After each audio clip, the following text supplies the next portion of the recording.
Good afternoon. I want to thank everybody for coming today and thank all the panelists and speakers that are going to be participating in our workshop today. We'll go over a few logistics in a few minutes, but for right now, we'd like to start things off with some opening remarks from a few people. And the first person I'd like to introduce is my boss, Speaking up here behind you, the chairman of the FCC, Tom Wheeler. Good morning. Thank you. Hello, everybody. So, thank you, everybody, for coming to this important event. It's great to see the turnout that we got here. It was, October 2014 that Labor Secretary Tom Perez and I stood up here and welcomed you all to the first such gathering. And at that point in time, we talked about how there had simply been too many tragedies on towers. In 2013, boy, am I dating myself. In 2013, there were 13 fatalities, and in 2014, there were a dozen fatalities, and somebody had to say, no, this needs to stop. And so this workshop in October 2014 that you all were a part of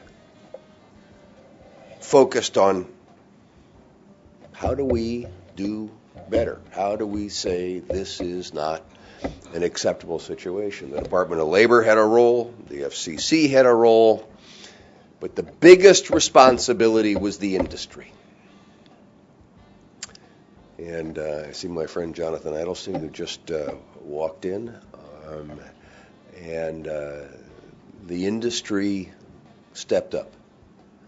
And as a result, there were 3 fatalities in 2015. A significant decrease as a result of a significant increase in effort. I started to say there were only 3 fatalities. You can never say only when you're talking about a fatality, because that's still 3 too many. So there was no celebration of that improvement at the kitchen tables in 3 households. And that's what we have to be continually mindful of as we work through today and we then continue forward. And the times that are going to follow are going to be particularly challenging.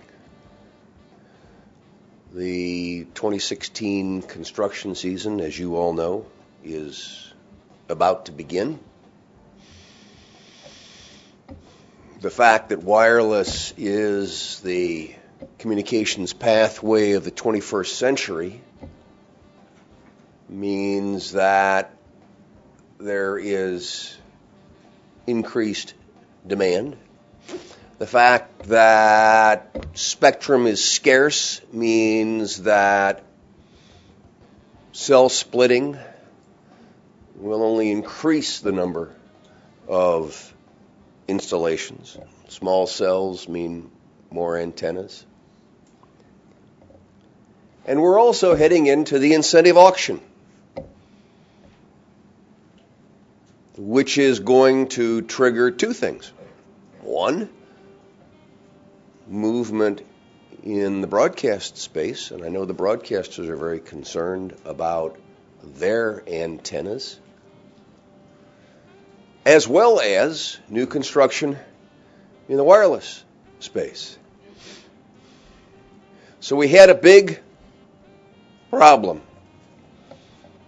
The problem was addressed, the tragedies came down, and now we're about to see a steep increase in demand, and we must continue, we must even improve on the record of the last year. The industry that provides world-class wireless service must have world-class safety for its employees and contractors, period. This means that everybody has to be proactive. We're trying to be proactive. I know the Department of Labor is trying to be proactive. I know the industry is trying to be proactive. We've got to have consistent and continuing analysis so we understand what's going on. We've got to have best practices that exist more than a document that is filed away and says, oh, here are our best practices. It's best practices that manifest themselves on the tower. We have to have higher training standards, and we have to, he's proving that wireless is something that we're really, it keeps exploding. We have to have expanded training because there's, to meet this demand, there's going to be an influx of individuals to do the work. And so I'm just very pleased and grateful that you all have come together again today collectively, because progress is wonderful. The progress that you've made is fantastic. But the new demand that is coming is going to stress that progress. And our challenge collectively is to make sure that we are ready to deal with that stress that we know is coming. And that's why we're gathered here today. So thank you all very much for coming. Thank you for your focus on this important issue. Thank you for your dedication. And it's my privilege now to turn this over so you can get down to business and quit listening to some guy pontificate. But my privilege to turn it over to the Chief of the Wireless Bureau of the FCC, Roger Sherman. Roger.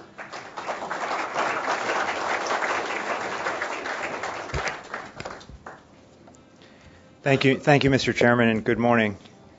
My name is Roger Sherman. I'm the Chief of the Wireless Bureau, and I'm pleased to kick off our second joint FCC Department of Labor workshop on climber safety, the telecommunications industry registered apprenticeship program, and telecommunications workforce development. On behalf of the Commission, I welcome everyone attending in person and everyone viewing the workshop over the Internet. I want to start today by recognizing the collective work that has gone into improving safety conditions for tower climbers and those in the tower industry. As you can tell just by looking around the room and the panelists we'll hear from today, we have representatives from multiple government agencies, from industry groups, from specific companies, from safety advocacy groups, and a number of seasoned and active tower climbers. Our collaborative efforts have been based on a partnership that we began in 2014 with the Department of Labor's Occupational Safety and Health Administration. Working with OSHA and later with the Department's Employment and Training Administration, we've made great progress bringing industry together to improve tower safety.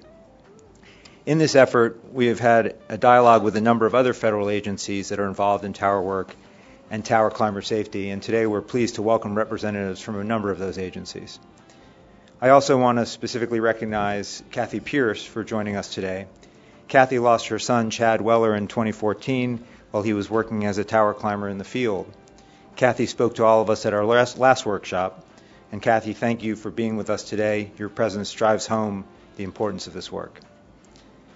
Americans are relying on their smartphones for ever greater amount of data. As the chairman outlined, the wireless industry is continuing to deploy facilities at a rapid pace to keep up with rising consumer demand. The Wireless Bureau is working hard to ensure enough spectrum is available for consumers to use their smartphones and to work and communicate with family and friends anywhere in the country. And we're also working to ensure that regulations are in place to promote infrastructure deployment throughout the country in an expedited manner. Growing consumer demand ensures that the skills of those employed in the tower industry will continue to be in high demand. But it also means that we need to be vigilant in ensuring that companies promote safe climbing policies throughout the contracting chain, from the very top to the individual climber on the job. Wireless companies and tower owners, contractors, subcontractors, safety trainers, and individual climbers all have a role to play in promoting safety.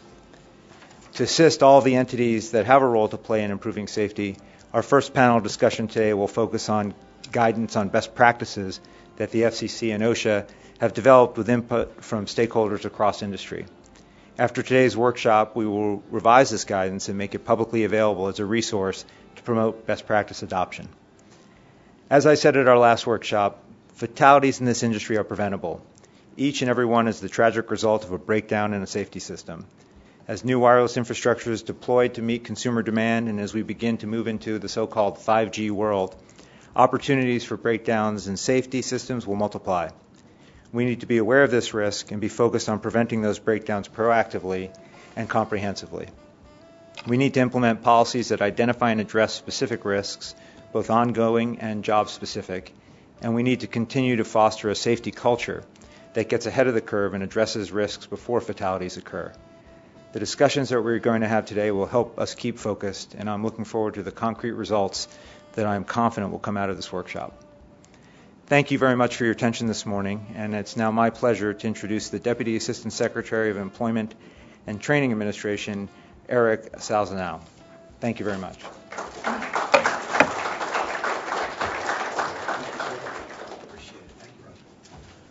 Good morning, and thanks for having me, Roger. I'm a 3G guy trying to go to a 4G world. Now you're telling me it's going to 5. So, things are rapidly changing in our society, and I think we're happy to be here today and be part of that. I'm with the Employment Training Administration, and I oversee the national apprenticeship programs, and I want to take a minute to talk about that. But before I get started, I just want to thank everyone at FCC and, our Occupational Safety and Health Administration for the proactive approach to meeting this urgent challenge.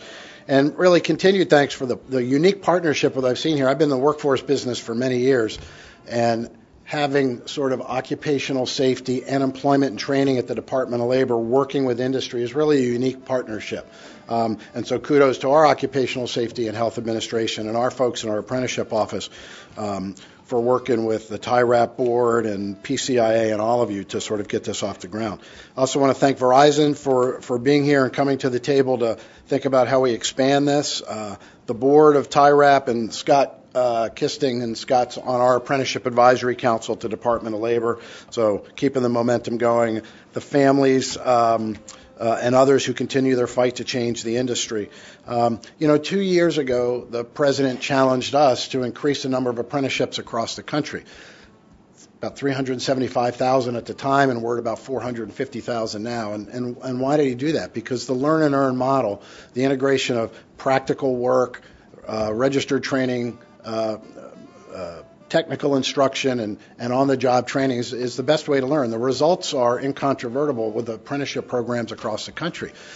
Higher completion rates in community colleges and many four-year schools, higher wages, average wages between $50,000 and $60,000 a year, $300,000 earnings over a lifetime in apprenticeship. So apprenticeship works, and the data is clear, and that's why the president has asked us to double the number of apprentices. And not just double them in the building trades where they have historically been in this country, of which safety is a big part of the building trades industry, but also in IT and healthcare and cybersecurity and manufacturing, and now in the wireless industry. So this is really exciting to sort of see some more diverse applications of the apprenticeship model. And what's exciting about your model is the way that safety has been integrated and driven a lot of this. And I think that says a lot about the industry's interest in this, and certainly, Jonathan's work and PCIA's interest in this. So we're excited about that. I was here a year and a half ago when they first kicked off the tower technician apprenticeship. And I think there's a great story to tell about the advancement of apprenticeships. industry should focus on expanding apprenticeships. Again, the data is there in terms of not only training a workforce, but retention of a workforce, and making sure you're getting high-quality workers. The skills they learn is how to detect and avoid hazards. And, you can be a great technician, but you got to understand the safety component so you're going home at the end of the day. The apprenticeship model is gaining a lot of interest across the country and actually across the world. We're going to Europe next year to talk with them. We've been to Switzerland and Germany, and certainly Secretary Perez, who was here last year, many of you remember, has been traveling the world and trying to borrow, if you will, strategies that work elsewhere. But it's gaining momentum in this country, and Congress just appropriated another $90 million to the Department of Labor to expand and increase apprenticeship programs. So we're trying to grow it. I think I was talking to Scott earlier about the engagement of large national companies in this space to really grow apprenticeship and grow the field and improve safety at the same time. So that $90 million will help us drive this in a lot of states across the country. The Secretary often talks about apprenticeship as the other college except without the debt. And these are a great way to get a trained workforce. There's a lot of federal resources out there that can help drive apprenticeship programs. There are Pell Grants that you can use for these. There's federal work study. The GI Bill for approved programs now can help veterans easily get into these things. And so, that's an important part of this. And veterans in the GI Bill has become an important part of our apprenticeship strategy. And there are good opportunities for workers, including veterans. And, I was pleased to hear about the Warriors for Wireless focusing on helping veterans and getting connected to the industry. So, I want to encourage the industry to keep doing this, not just in tower technicians, but in other industries. We at the Department of Labor would be happy to help you. Expand and grow those. It is a great way to train workers and bring them in. Oftentimes, some of the training is eligible for college credit, so to have your workers in this industry sometimes work with local community colleges or other training providers, we have a whole effort to say you should be getting college credit for this work. There's more than one way to get to the middle class and to get success and have a good job and a good wage. It doesn't have to be necessarily 4-year schools or 2-year schools. Apprenticeship is certainly a great way to do that. And it's not a second chance occupation, right? There are good jobs and good wages with apprenticeship, all over the country that equal many of the programs in 4-year and 2-year schools. So it's just another pathway. It's not a second chance pathway for people. So, look, we'll let you get on with your program. The TRAP program and this event are studying the importance of partnership, both at the federal level and with industry. And, I tell you, to have these three groups come together to be able to put this together really breaks down barriers, identifying common goals, and is a great example of collaboration. So we look forward to working with you on this. Certainly call on the Department of Labor. We can help you. So let's move on with today's program. Thank you. But before I do, let me introduce your next speaker. Next speaker is somebody I look up to a great deal. He's the Chief of Staff of the Department of Labor, which before I came to the federal government, I wasn't quite sure what the role of a Chief of Staff is for the Secretary of the Department of Labor, but I've since learned one. It's to keep a rather large agency with many different agencies and activities going on across the country, really keep things running, keep things moving, and do some of the great blocking and tackling that has to happen to run a large federal agency. So it's my pleasure to introduce a good friend and a leader at the Department of Labor and a great friend of the Secretary of Labor, Matthew Colangelo. Matthew?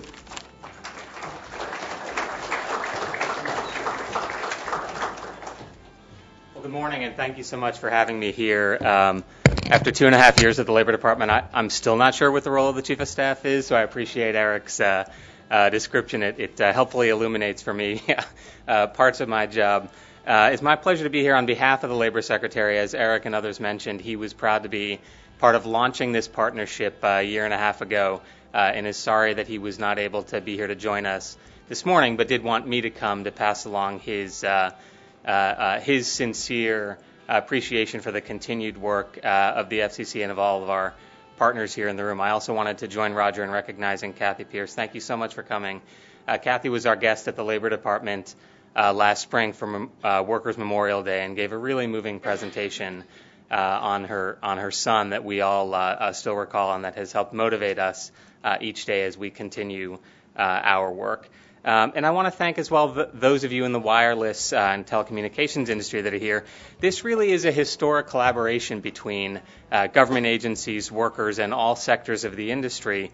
And this kind of partnership really is the best way to achieve our shared goal of zero workplace fatalities. We're really eager to continue supporting this initiative, and as my boss likes to say, we would so much rather fix the problem than fix the blame. It's much better to be together on the front end working to improve our safety practices than having folks come in after the fact, looking around to assign responsibility only after something tragic has occurred. And as you know, communication tower safety has been on our radar at DOL for a number of years now. We've been engaged with stakeholders in the industry in many ways that we think have had a significant impact on the conversation surrounding safety, helping to raise awareness on all sides to make sure we can help make this profession safer. And I don't need to remind anybody here of the hazards of this particular industry. Communications towers, workers climbing 800, 1,000 feet in the air. You've got risks on the job that include not only falling, but structural collapse, environmental hazards, rigging, falling equipment, all sorts of workplace hazards that we really need to continue working together to try to eliminate. And we were motivated to launch this partnership with the FCC and with all of you when we started seeing the fatality numbers spike a couple of years ago. The chairman mentioned those numbers a minute ago, and I know they're up on the board right there, and all of you know them. 13 fatalities in 2013, 11 in 2014, and 3 more people died last year. Pedro Salazar died in Brownsville, Texas in August. Michael Vance fell from a tower in Lamar Township, Pennsylvania, a month later, just a couple dozen miles from where I grew up in central Pennsylvania. Ernie Jones died in Oklahoma City on October 21st, and I know a lot of you in this room knew and worked with Ernie and knew that he was a staunch advocate for safety and workplace security to help make sure that folks come home safe and sound at the end of every day. So let's make sure that the conversation we have today honors Ernie and Michael and Pedro by continuing our important safety collaboration. And while the fatality rate has declined over the past year, we at DOL remain laser focused on continuing to improve safety at tower work sites. As the chairman mentioned, the only acceptable number of tower fatalities is 0. And evolving technologies, new projects, new initiatives are going to continue to make sure that this is a robust industry. We hope that you continue to see strong economic growth, but accompanying that will be the need for workers to climb those towers, maintain them, build new ones. And our goal is to assist the industry in advancing safety and security practices while making sure that your new technologies are deployed without tragic losses of life. As you know, OSHA published a request for information last April so that we could get as much information as we could from a wide range of stakeholders on what steps we need to take to prevent injuries and fatalities during tower work. We got a lot of helpful input from that RFI. I know there's a panel later today to talk more about that and continue that conversation. So we're really looking forward to continuing these discussions and learning what more we may need to do to make sure this is as safe an industry as it can possibly be. So once again, thank you so much to the FCC and to the chairman for hosting us. Thank you to Roger for helping to convene this group. And thank you all for your continued partnership. We're looking forward to a great conversation over the course of the day. Thank you.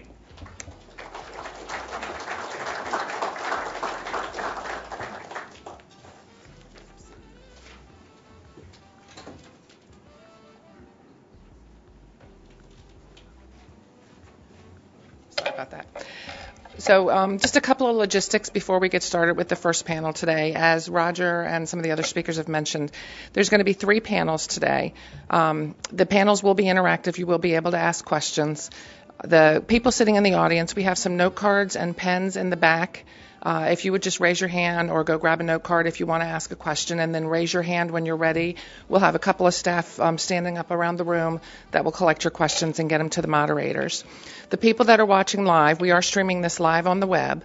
They can send an email to livequestions, livequestions, @fcc.gov. We ask that you put your name and what company you're affiliated with all of the questions today. So given time constraints and the volume of questions, we'll try to get to as many of them as we possibly can. So Also, with this, we are streaming this live, so we want to remind all the speakers today to please speak directly into the microphones. I know a lot of times you have conversations and you're turning your head, but we won't be able to pick that up on the broadcast. So the first panel today, we have two moderators. Claire Wack is an attorney advisor in the Competition and Infrastructure Policy Division in the Wireless Telecommunications Bureau here at the FCC. And Jessica Duma is a regulatory assistant with OSHA at the Department of Labor. So if we could have the speakers for the first session, please come up and take a seat, and we will get started in just a couple seconds.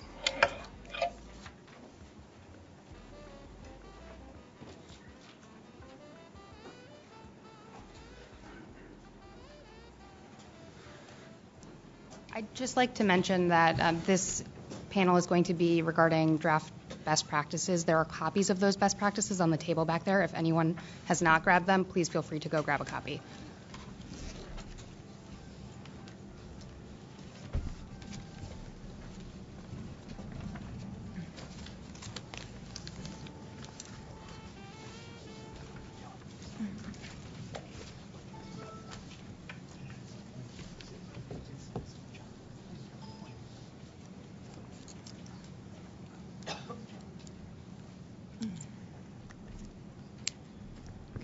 Well, good morning, everyone. I hope that you all had a relatively easy trip here and that you weren't too cold coming in this morning. As was just stated, I'm Jessica, and we had a few phone conversations. I'm glad to finally see you all here in person, and why don't we just go ahead and if you could each give a little bit of background and your name and who you work for and all that sort of thing so everyone here knows where you're coming from, that would be much appreciated. Okay. I'm Wade Sarver. I have a blog, wadeforwireless.com, and I write about the wireless industry in general. I wrote a lot about the climbers and what they've been through because I climbed for several years. Climbed for well over, I don't know, it seems like forever, but it was a while ago. I don't climb today, but I still write about it. I reach out to a lot of contractors, and I just try to give, basically an update of what's going on out there in the industry from what I hear from the front lines. In other words, I know you hear a lot of stuff from the news, from the big boys and the carriers and so on. I try to actually talk to the climbers, the contractors, and people out doing the work. And I have a podcast and a blog, and that's how I get the word out. Thank you. Good morning. I'm Jason Becker. I work for the Bureau of Land Management. I'm also a military reservist. The Bureau of Land Management has hundreds of communication towers and antenna support structures, primarily through the western states. We have hundreds of other locations where radio systems are installed at cooperator sites. My branch in which I work writes policy and has operational oversight of state radio programs. The 11 western states is where the BLM has the biggest presence of employees and responsibility on public lands. Thank you very much. Thank you. Hello, everybody. I'm John Parham. I'm with Jacobs Engineering Group. We work as a general contractor for wireless carriers deploying wireless technology. I spend my days and my weeks between reporting on the progress of deploying wireless technology to carriers and also with our direct hire and subcontract construction craft to ensure safety and certainly the schedule and deployment of that technology. Thank you for having me. My name is Kevin Schmidt. I am a project manager at Sioux Falls Tower and Communications. I also serve on the Board of Governors for the National Wireless Safety Alliance, and I'm also on the trade show committee for National Association of Tower Erectors. I'm still an active climber today, climb multiple times every week, and I also do help out in the office as well. Thank you. Good morning. My name is Don Doty. I work for FDH Velocitel. It's a large telecommunications firm, primarily general contracting for telecommunications, wireless, and broadcast. I'm here representing the National Association of Tower Erectors. I've been in the tower industry since 1974. I started climbing towers and moved into the office many years later. And I've been an advocate for safety and worked with Nate for the last 20 years to bring about changes and improvements for the tower workers since that time. And I'm still active today. My name is Angela Jones, and today I'm representing Union Wireless, local wireless carrier out of Wyoming.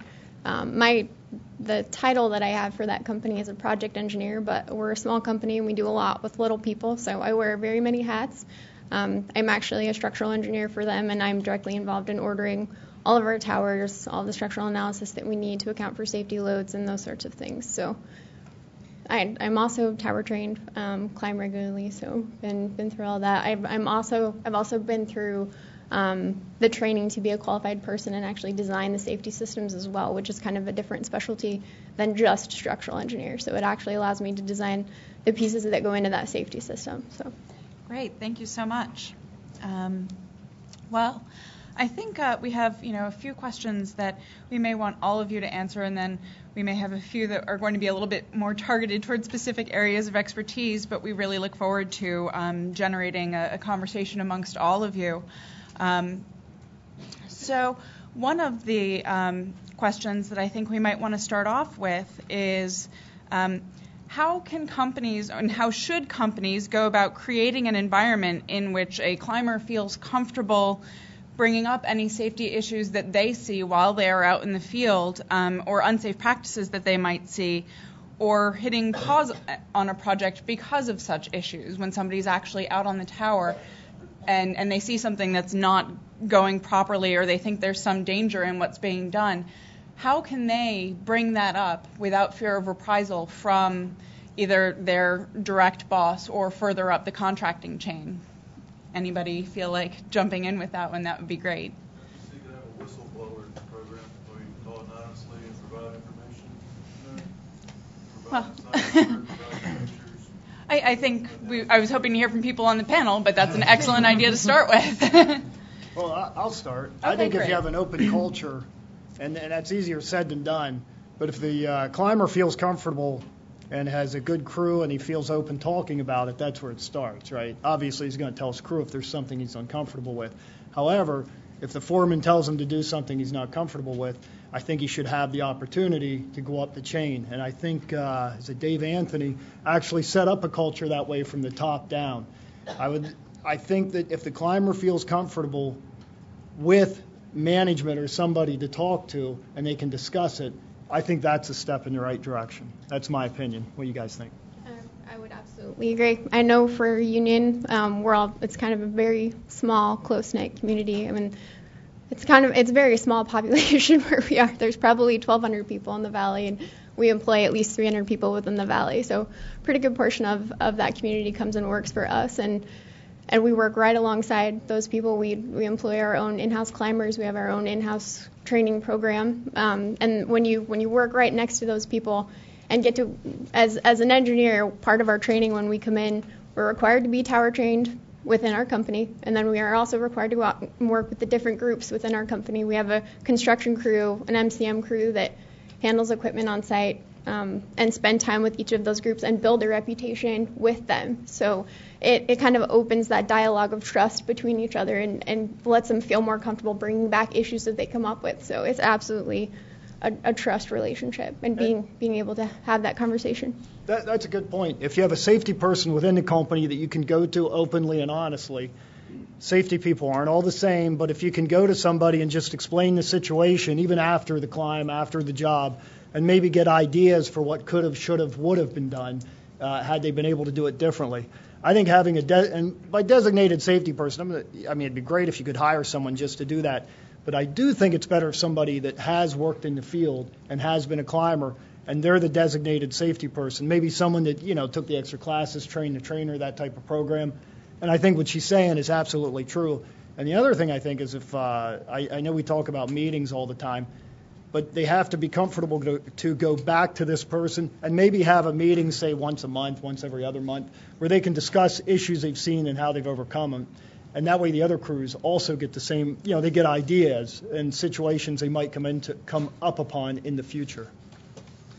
Yeah, I'll jump in as well. I think three things primarily. One, there must exist no suppressive culture of stay quiet, you're making trouble. That just has to not exist. There was a great article in the NATE publication. I don't know if anyone gets this publication, but there's a great article in this written about tower climber training. And we spend a lot of time training tower technicians about how to properly tie off and the technical aspects of the work. But this column or article here by a gentleman by the name of Tom Bunk talks about training them to be better professionals, to train them in terms of caring for one another. And I think if you haven't read it, I would recommend everyone read it, because I think it really hits the nail on the head in terms of developing that culture among the craft and management workforces. So one, that suppressive culture must not exist, first and foremost. Second, we must respond to issues when safety issues are raised. So if a climber raises an issue, however deemed small or large or critical or non-critical, I mean, every safety issue is critical, we must respond to it. So if someone makes a phone call and leaves a voice message, if someone doesn't answer a phone call or sends an email or a text, and that goes unresponded to, it certainly develops a perception that maybe nobody cares. And so maybe there's not a feeling by a climber to not report a safety issue because they feel there's going to be retribution, but maybe they just feel no one cares if I do or I don't anyway, so they don't say anything.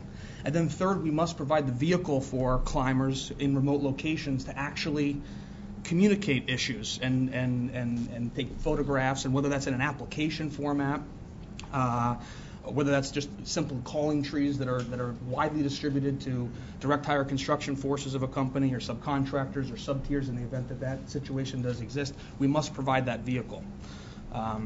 So some of what you just said, John, goes to a culture of safety. Yep. But as we were listening to these introductions, we also, I think, heard to a degree that there's generally a contracting chain that exists for a lot of these climbs. How, and this is a question to the entire panel, how would you recommend, or how does your company or organization create or suggest creating that culture of safety that extends along the contracting chain? Well, one of the benefits of being with organizations like NATE is they circulate documents that help contractors with self-evaluation. One of the keys towards safety is supervision and oversight. We've found that one of the characteristics of a good leader or crew leader, in many cases the wireless crews are very small, 3-4 men, is to have a leader that is crew lead that has the mentor state of mind. In other words, to help each of the crew members on the crew learn more about their job, what they're going to do. They have toolbox meetings every morning to talk about safety. And then that also creates a trust environment to what the others have spoken about, talking about being able to question freely, what's this, or does this concerns me, I want to talk about it. And having that open culture is very important. But contract language and what we're trying to, tie into, I think the biggest thing that we can pass along, or that we want to try to enable more, is supervision and oversight. I think that'll help us. Yeah, from a federal agency perspective, too, historically, our BLM employees, our agency employees, maintain or configure the antenna systems on communication towers, antenna port structures, but the new construction is performed primarily by contractors. So if information is considered a mesh network, and each day the agency personnel may have to drive anywhere from an hour to 3 hours to get on a mountaintop, before they even start the day and put the crew together on whatever they're going to perform at the location, they go through an information or a report on the last person that had been to their site. So if a crack that requires a structural engineer to go up there and repair it, or a guy line that tension isn't correct, they don't find that out when they get to the mountaintop, which is an incredible waste of time. Thank you. Thank you. And I think that sort of, along with that, Don, you had mentioned specifically contractual language. Are there contractual controls that could be put in place to ensure climber safety? And what do you think those might look like? And again, question for the whole panel. But I'd like to run with this one. There are contractual controls that can be put in place, and they will be actually. Verizon and AT&T have both agreed already to add into their contract language that whoever is working on site starting later this year or next year is going to have to be NWSA approved. Basically, you're going to have to go through the certification programs to be allowed to climb their towers, to be allowed to work on them, and that'll help eliminate all the companies out of there that are just sending out newer guys that aren't trained, aren't certified, and don't know exactly what they're doing. So that'll help out a lot. Great. Any other suggestions for I think the contract language has been established through many years of iterations. Again, it's as subcontractors are added on because of commitments to time or getting projects finished, that supervision and oversight is the only thing that seems to be missing. The language is there, the requirements for contractors to follow the safety procedures that have been outlined by the engineers of record, and the specific site-specific safety plans are developed. I think if we add in the elements of supervision and oversight, I don't want to sound like a broken record, but that seems to be one of the key aspects when we look back at some of these accidents that happen. Well, I'd like to bring up another thing. I think you're absolutely correct, Don, but I want to also bring up, how do we know? I mean, they put the contractual language in there, and they say, all right, everyone has to be certified. How do they know? Who knows? I mean, hold on, I'm going somewhere. So how do we know they're actually certified tower climbers on site when you have 3 contractors in between? I'll tell you how we can know. We can do 2 things. One, we can do audits where the carrier hires a completely separate person to go out and audit, do safety audits, inspect, check IDs, and I think that should be common practice. I don't think it's a good idea. I think a safety audit should be a common practice. 2, if a climber's out there and he sees somebody else that's not certified, somebody they just picked up for that day who is not certified and should not be climbing, they should have a number to call. Calling the boss isn't going to cut it. Calling the company that hired him, calling him, what good's that going to do? You're going to get fired, or you're going to finish this job and then you're done. I think what you need is, and I would like to see the carriers do this, is have an 800 number, an email address, a website where they can report incidents like this. People that are not qualified to climb that are out there in the site doing the work. And that's my opinion, but we have to have a checkup system, a way to audit, a way to follow up, a way for these people to police the industry. And I hate to use police. Everyone gets threatened right away when I say that. But let's face it, if you just confront someone and say you're not qualified to climb, the boss is going to come over and say, we need him today. We want to get done. I'm not saying that's the right culture. I'm saying that's the reality of the world in most cases. I'd like to add to your comments, and I think you're right on. One aspect of it is being developed right now, and that's what Michael was talking about earlier, and that's credentialing for tower technicians, telecommunication tower technicians. That work is underway right now, and hopefully by the end of the year we will have a credentialing program that involves certain training, written tests, practical tests, and a person won't be able to pass that without having the credential. And it has to be done according to an ANSI standard that requires arm's length in every aspect of it, so there's no chance of cheating or getting a card without the appropriate testing. It won't be mandatory yet, but hold it. Let me add to it. That's a great question or a great comment. Once it's developed, then carriers like AT&T or Verizon will add to that, and they're part of this program, that'll be in their contract language that will require it, but it's not today. It will be soon. John, I'm interested in your thoughts on this, as your company is often in the role of hiring the... Yep, sure. So I just say contract language in and of itself will certainly motivate or incentivize companies, whether it's a general contractor or subcontractor, or in the event of a sub-tier to a subcontractor, to put attention on safety and invest in safety, ensure the right tools are out there. But that in and of itself will not ensure safety on site. It simply won't. The man or woman who's hanging hundreds of feet in the air, connecting a jumper, installing a radio, or swapping out an antenna is not thinking about contract language when they make a move and are not properly tied off or not tied off at all. So it gets back to the culture. There has to be a culture. Number 2, you can't subcontract safety. You can't do it. So I understand we can do audits, and that'll help us. That's a tool or a vehicle to assess the performance of whether it's a wireless carrier or whether it's a general contractor or subcontractor, but you can't subcontract safety. Again, going back to it's got to be in the culture of the individuals that are part of that project. In terms of a central location or a website people can go, or the police outlet. You can call OSHA hotline. I think we should certainly advertise that there's a calling tree, there's HSE professionals for a general contractor or carrier that can be contacted by the actual worker in the field, but there's also an OSHA hotline, and an OSHA inspector will come out to a site if they're contacted to inspect an unsafe condition, and that should be advertised and made available to all of our crews or people involved in the project. Well, I certainly can't argue with that. Kevin, I think one thing that you and I talked a little bit about earlier was about how, and this sort of goes to the sub-tiering and subcontracting issue. I was wondering what your thoughts were about the way contracts are currently packaged or posted for bidding, and how that affects the ability of small contractors who may be at the bottom of the contracting chain or the very end of the contracting chain to perform their work safely. And whether or not you had some thoughts about how that process could be improved, and of course anyone else on the panel as well. Yeah, basically right now a lot of the contracts are handed out in bulk quantities to a turf vendor or a large company, and they sub it out to a lot of other companies who also will then sub it out even further, and next thing you know you're three layers deep in contracts.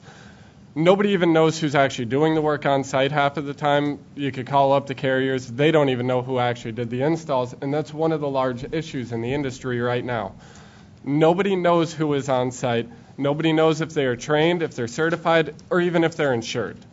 And nobody hears about it until there is a death. Until somebody falls, somebody does something improper, nobody will ever hear about it. Until then, it just kind of slides under the radar, and that's kind of how the industry has been steered lately. But with our ANSI-approved, nationally accredited certification program being a requirement to get on sites, that is going to change the standards across the board. That is going to require everybody to get certified, to make sure they're insured, to check out their companies, and basically it'll give everyone a lot better knowledge of safe practices on the job sites. And that's going to make all the difference in the world. Great. Anyone else on the panel? I'll just add some. I think training is great. We should do as much of it as we possibly can.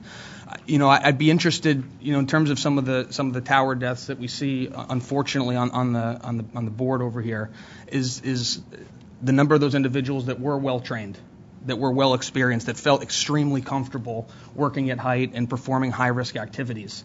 Training in and of itself, certification in and of itself, will not necessarily drive us to the zero number that is the only number that we'll accept. Again, and I'm going to be a broken record, steal Don's phrase there, in terms of culture. We have to care about our workers. Our workers have to care about each other, and it's our responsibility in order to drive that. It's not difficult, what we do. It's not, rocket science or one of these things. I mean, what we do is relatively simple. What makes it so challenging is, versus maybe a big project, if you're building a refinery or you're doing one major high-intensity, high-risk activity on a project, we do what I'll call low-intensity, high-risk activities every day.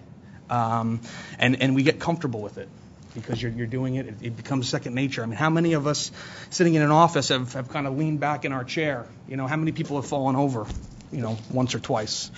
Well, if you do that when you're on a tower, you could be dead. And so that's kind of the mindset that we have to change. We have to be disciplined about, when we're doing 1,000 sites in a year for a contractor in a particular market, you have to be as disciplined and as prepared on site number 872 as we are on site number 1. And the only way to do that is just to be vigilant and disciplined every single day. In terms of audit, instead of sending inspectors out to individual sites, I think we'd almost benefit more from auditing the culture of the companies involved in a project. So you talk to me, you hear everything you want to hear. Talk to the project manager dealing with 100 of the 1,000 sites. Do you hear the same message? Talk to the construction manager or the field coordinator who's managing 10 sites. Do you hear the same message? Talk to the foreman, the crew lead. Do you hear the same message? Talk to the technician. Do you hear the same message? If any of those are no, that's an issue. That's a gap in that culture of that company, and that needs to be addressed with vigilance and quickly. Yeah, you make a good point. I totally agree with you. If you can get the culture right, and if we could do that, I'm all for it. And maybe that's what Nate needs to concentrate on, maybe training culture for the leaders in those companies. I don't know. I'd like to see it. One of the issues, again, with the tower companies, and you're right, there's so many. There's so many tower crews all across the country. And it's just like you said, you're not going to the same site every day. They're going to 50 different sites. If you can get that culture and you work as a team and you give each other a hard time, by that I mean if somebody screws up, you have to let them know. If you see something that's wrong, you have to let them know. You really have to pay attention to your coworkers. It's a team effort, and I think that's what you're saying. It has to be a team effort, but you push it a step farther. It has to go from the foreman to the PM and I agree with that. And maybe that is what we need to concentrate on. Maybe we've trained the climbers. Maybe now we need to train the leaders, and that's what you're saying, right? Train the leaders and have that culture trickle down. Show them how important it is that everyone's on a team. It's not just about one or two people. And the initial steps of this, it was mentioned here, accountability and oversight. It has to be in the beginning of these contracts or when the conversations with that contractor or subcontractor happen. So if it's a report every day, if there was a close call, if someone slipped, if they lost a half an hour in time because they had to get someone to the ground so they can grab a few breaths, that has to be reported. So it's not training and not accountable because you go to a third-party contractor or trainer and it's not your problem anymore.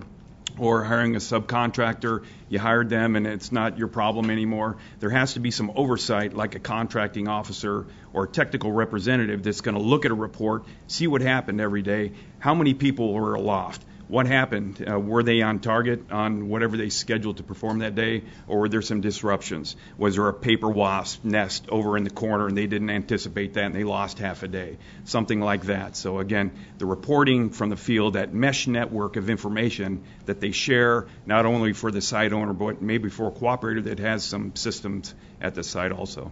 And I would like to expand on a couple of comments that are made. Just from the structural engineer side of it, the comment was made that some of these deaths have happened to people that were very comfortable with what they'd been doing and they were very well trained and knew what they were doing. And I know from my perspective, I think the apprenticeship program is a great step forward. It definitely addresses some needs that need to happen within the industry.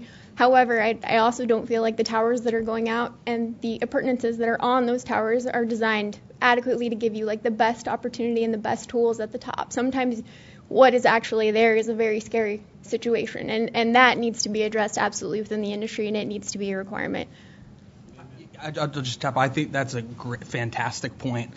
Also with training, when we talk about training, we say 100% tie off, and sometimes when you sit through these trainings, it's the perfect scenario. It's a monopole platform that's not top mounted. You can attach at your hip or 3 feet above your head, and everything's perfect. But when you get out to the field and you get in real situations that are high risk, top mounted monopole platforms, you're not supposed to tie off below your feet. Where else are you going to tie off? The work has to get done. You're on schedule. There's a lot of pressure, whether it's perceived or real, on that tower crew. Do we prepare the crew or the technicians in that situation to what is the proper way to tie off to keep you safe? I'm not so sure that all those training programs do that effectively. Angela, I want to just hear a little bit more from you on, from your viewpoint as a structural engineer, as someone who's designing these towers, what would you like to see going into the design of towers? What should be there, or what would be helpful on towers for safety? I know as a climber, I would like to see a lot more platforms. There aren't nearly enough, There are a lot of collocated, like monopole towers out there with just the straight T-arms, and the nickname for that is a widowmaker, with good reason. It's really difficult to climb on it, and it makes it hard. You really have to be experienced in that situation to make good decisions and put yourself in good situations.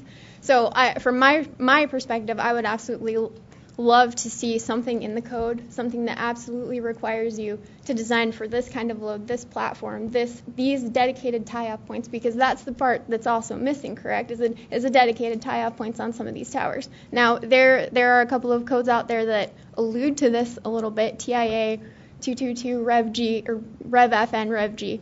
Rev F is kind of old school. It's been around for a while. I know it's also based on a steel code that's older than me, so it's a little old. And we're a lot of the counties and the states are adopting this Rev G code, which is the new one. and takes into account a lot more. It actually has a chapter on climbing loads and how to account for it, but it does not tell you where, and it does not, it just gives you a basic pound load to account for.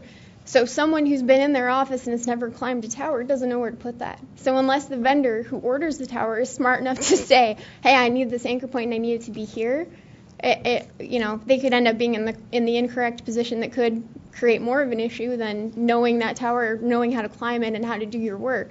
So that's part of the reason that I would like to see something in that sort of the realm of changes. Can I just? I think it's a great conversation. I kind of jotted some notes down, something I haven't considered in depth before. The other thing you mentioned, qualified individuals. Don mentioned oversight. The apprenticeship program is pretty impressive to hear some of the stats and the growth in that program. Over the last few years with that initiative. One of the things that would be great is the individuals supervising the tower work happening on site, whether that's a field coordinator or a construction manager, whatever a company's going to call it. Is that person truly qualified to supervise the work? Have they climbed? Do they have climbing experience? And maybe I'm not suggesting necessarily an apprenticeship program for the management aspect, but what's the avenue for our experienced climbers to get out, to move away from the tools necessarily, more into management positions that actually have the knowledge to guide junior level technicians to do things right? I think that's a great point.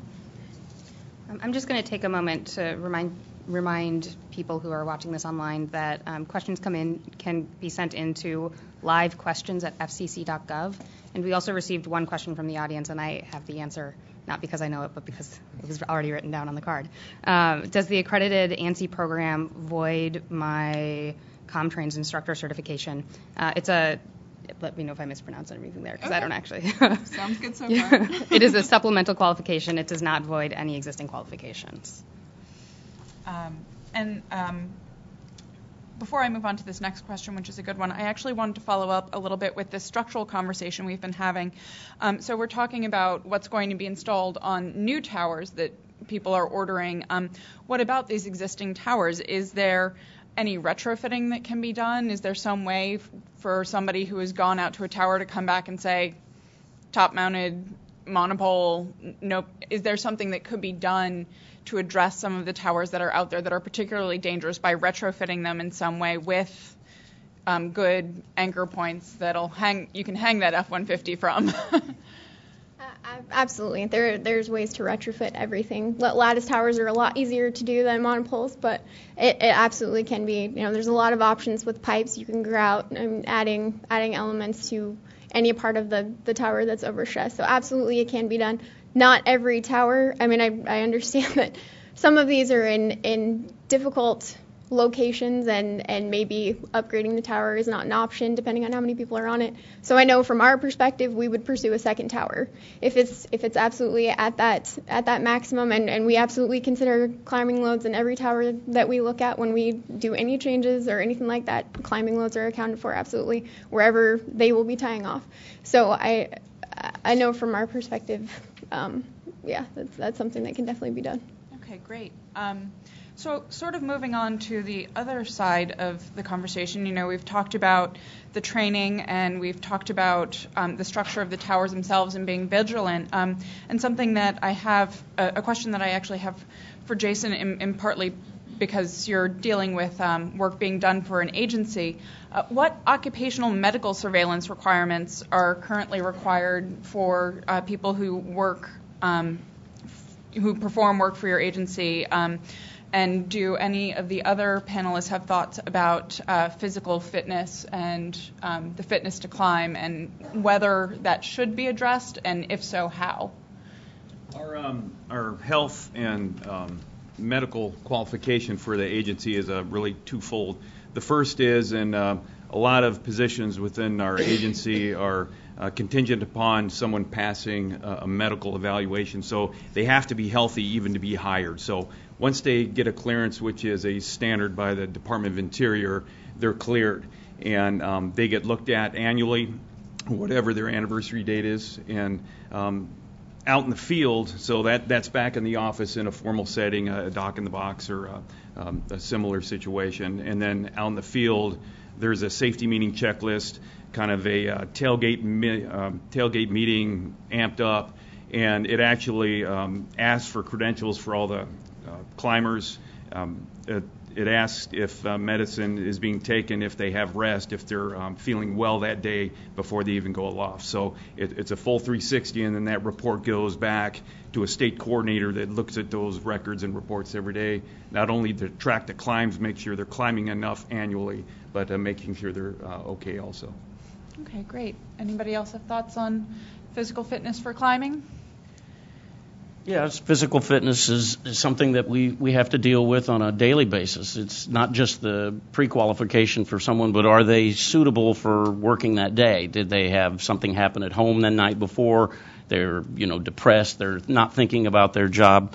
And the supervisors and the foremen on projects are supposed to be checking each of their people in the daily toolbox meeting to make sure everyone's mentally ready to climb for the day and to address the tasks.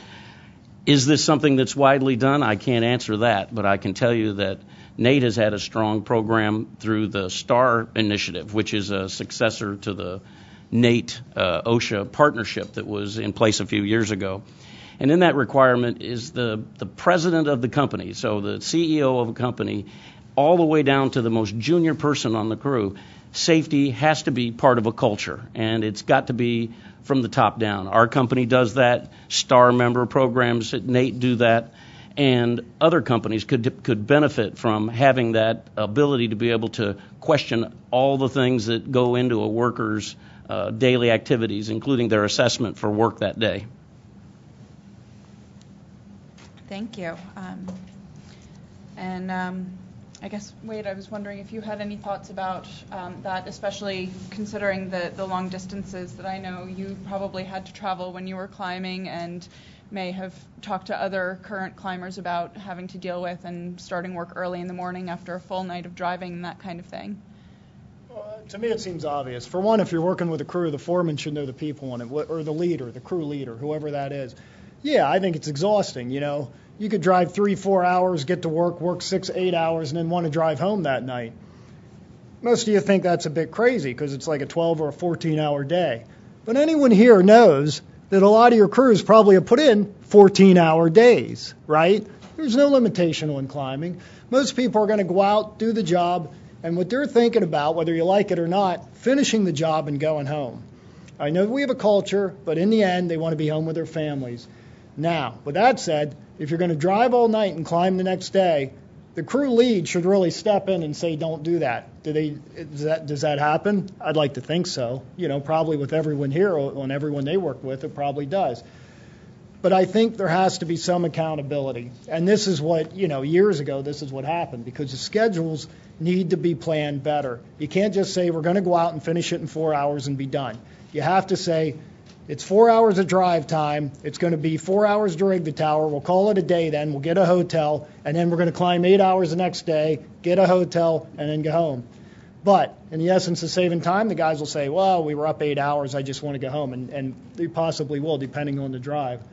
But I do think there has to be some accountability. And I do think as much as you want to blame the crew lead, it goes back to the scheduling. And when you hire these climbers, when you have a sub-tier, and then finally the climber, this guy has no idea that these guys are coming from 4 to 6 hours away normally. I mean, not always, but normally they're like, well, just go out and do it. I mean, honestly, get it done, because they're looking at the schedule. Is that going to change? Yeah, I'd like to think that Nate's STAR program will change that. And I would also like to think that just the awareness of a program like this, which I'm thankful for, by the way. Thank you, Department of Labor. Thank you, FCC. I do appreciate it.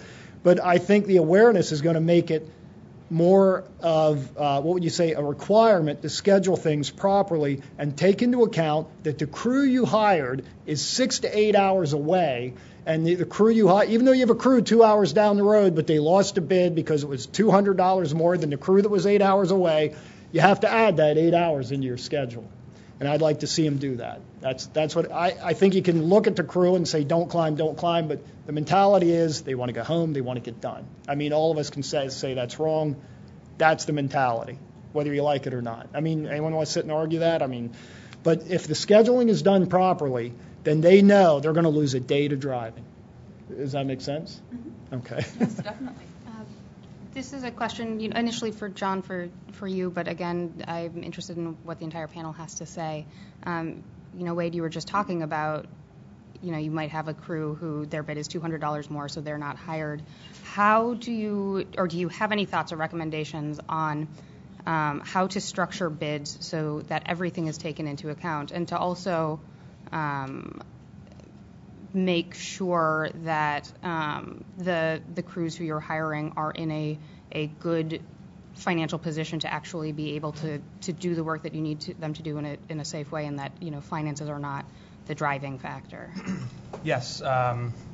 First of all, Wade, you just hit the nail on the head. I think from a safety perspective, just real quick to touch on it, it's something, me personally, that I'm the most concerned about.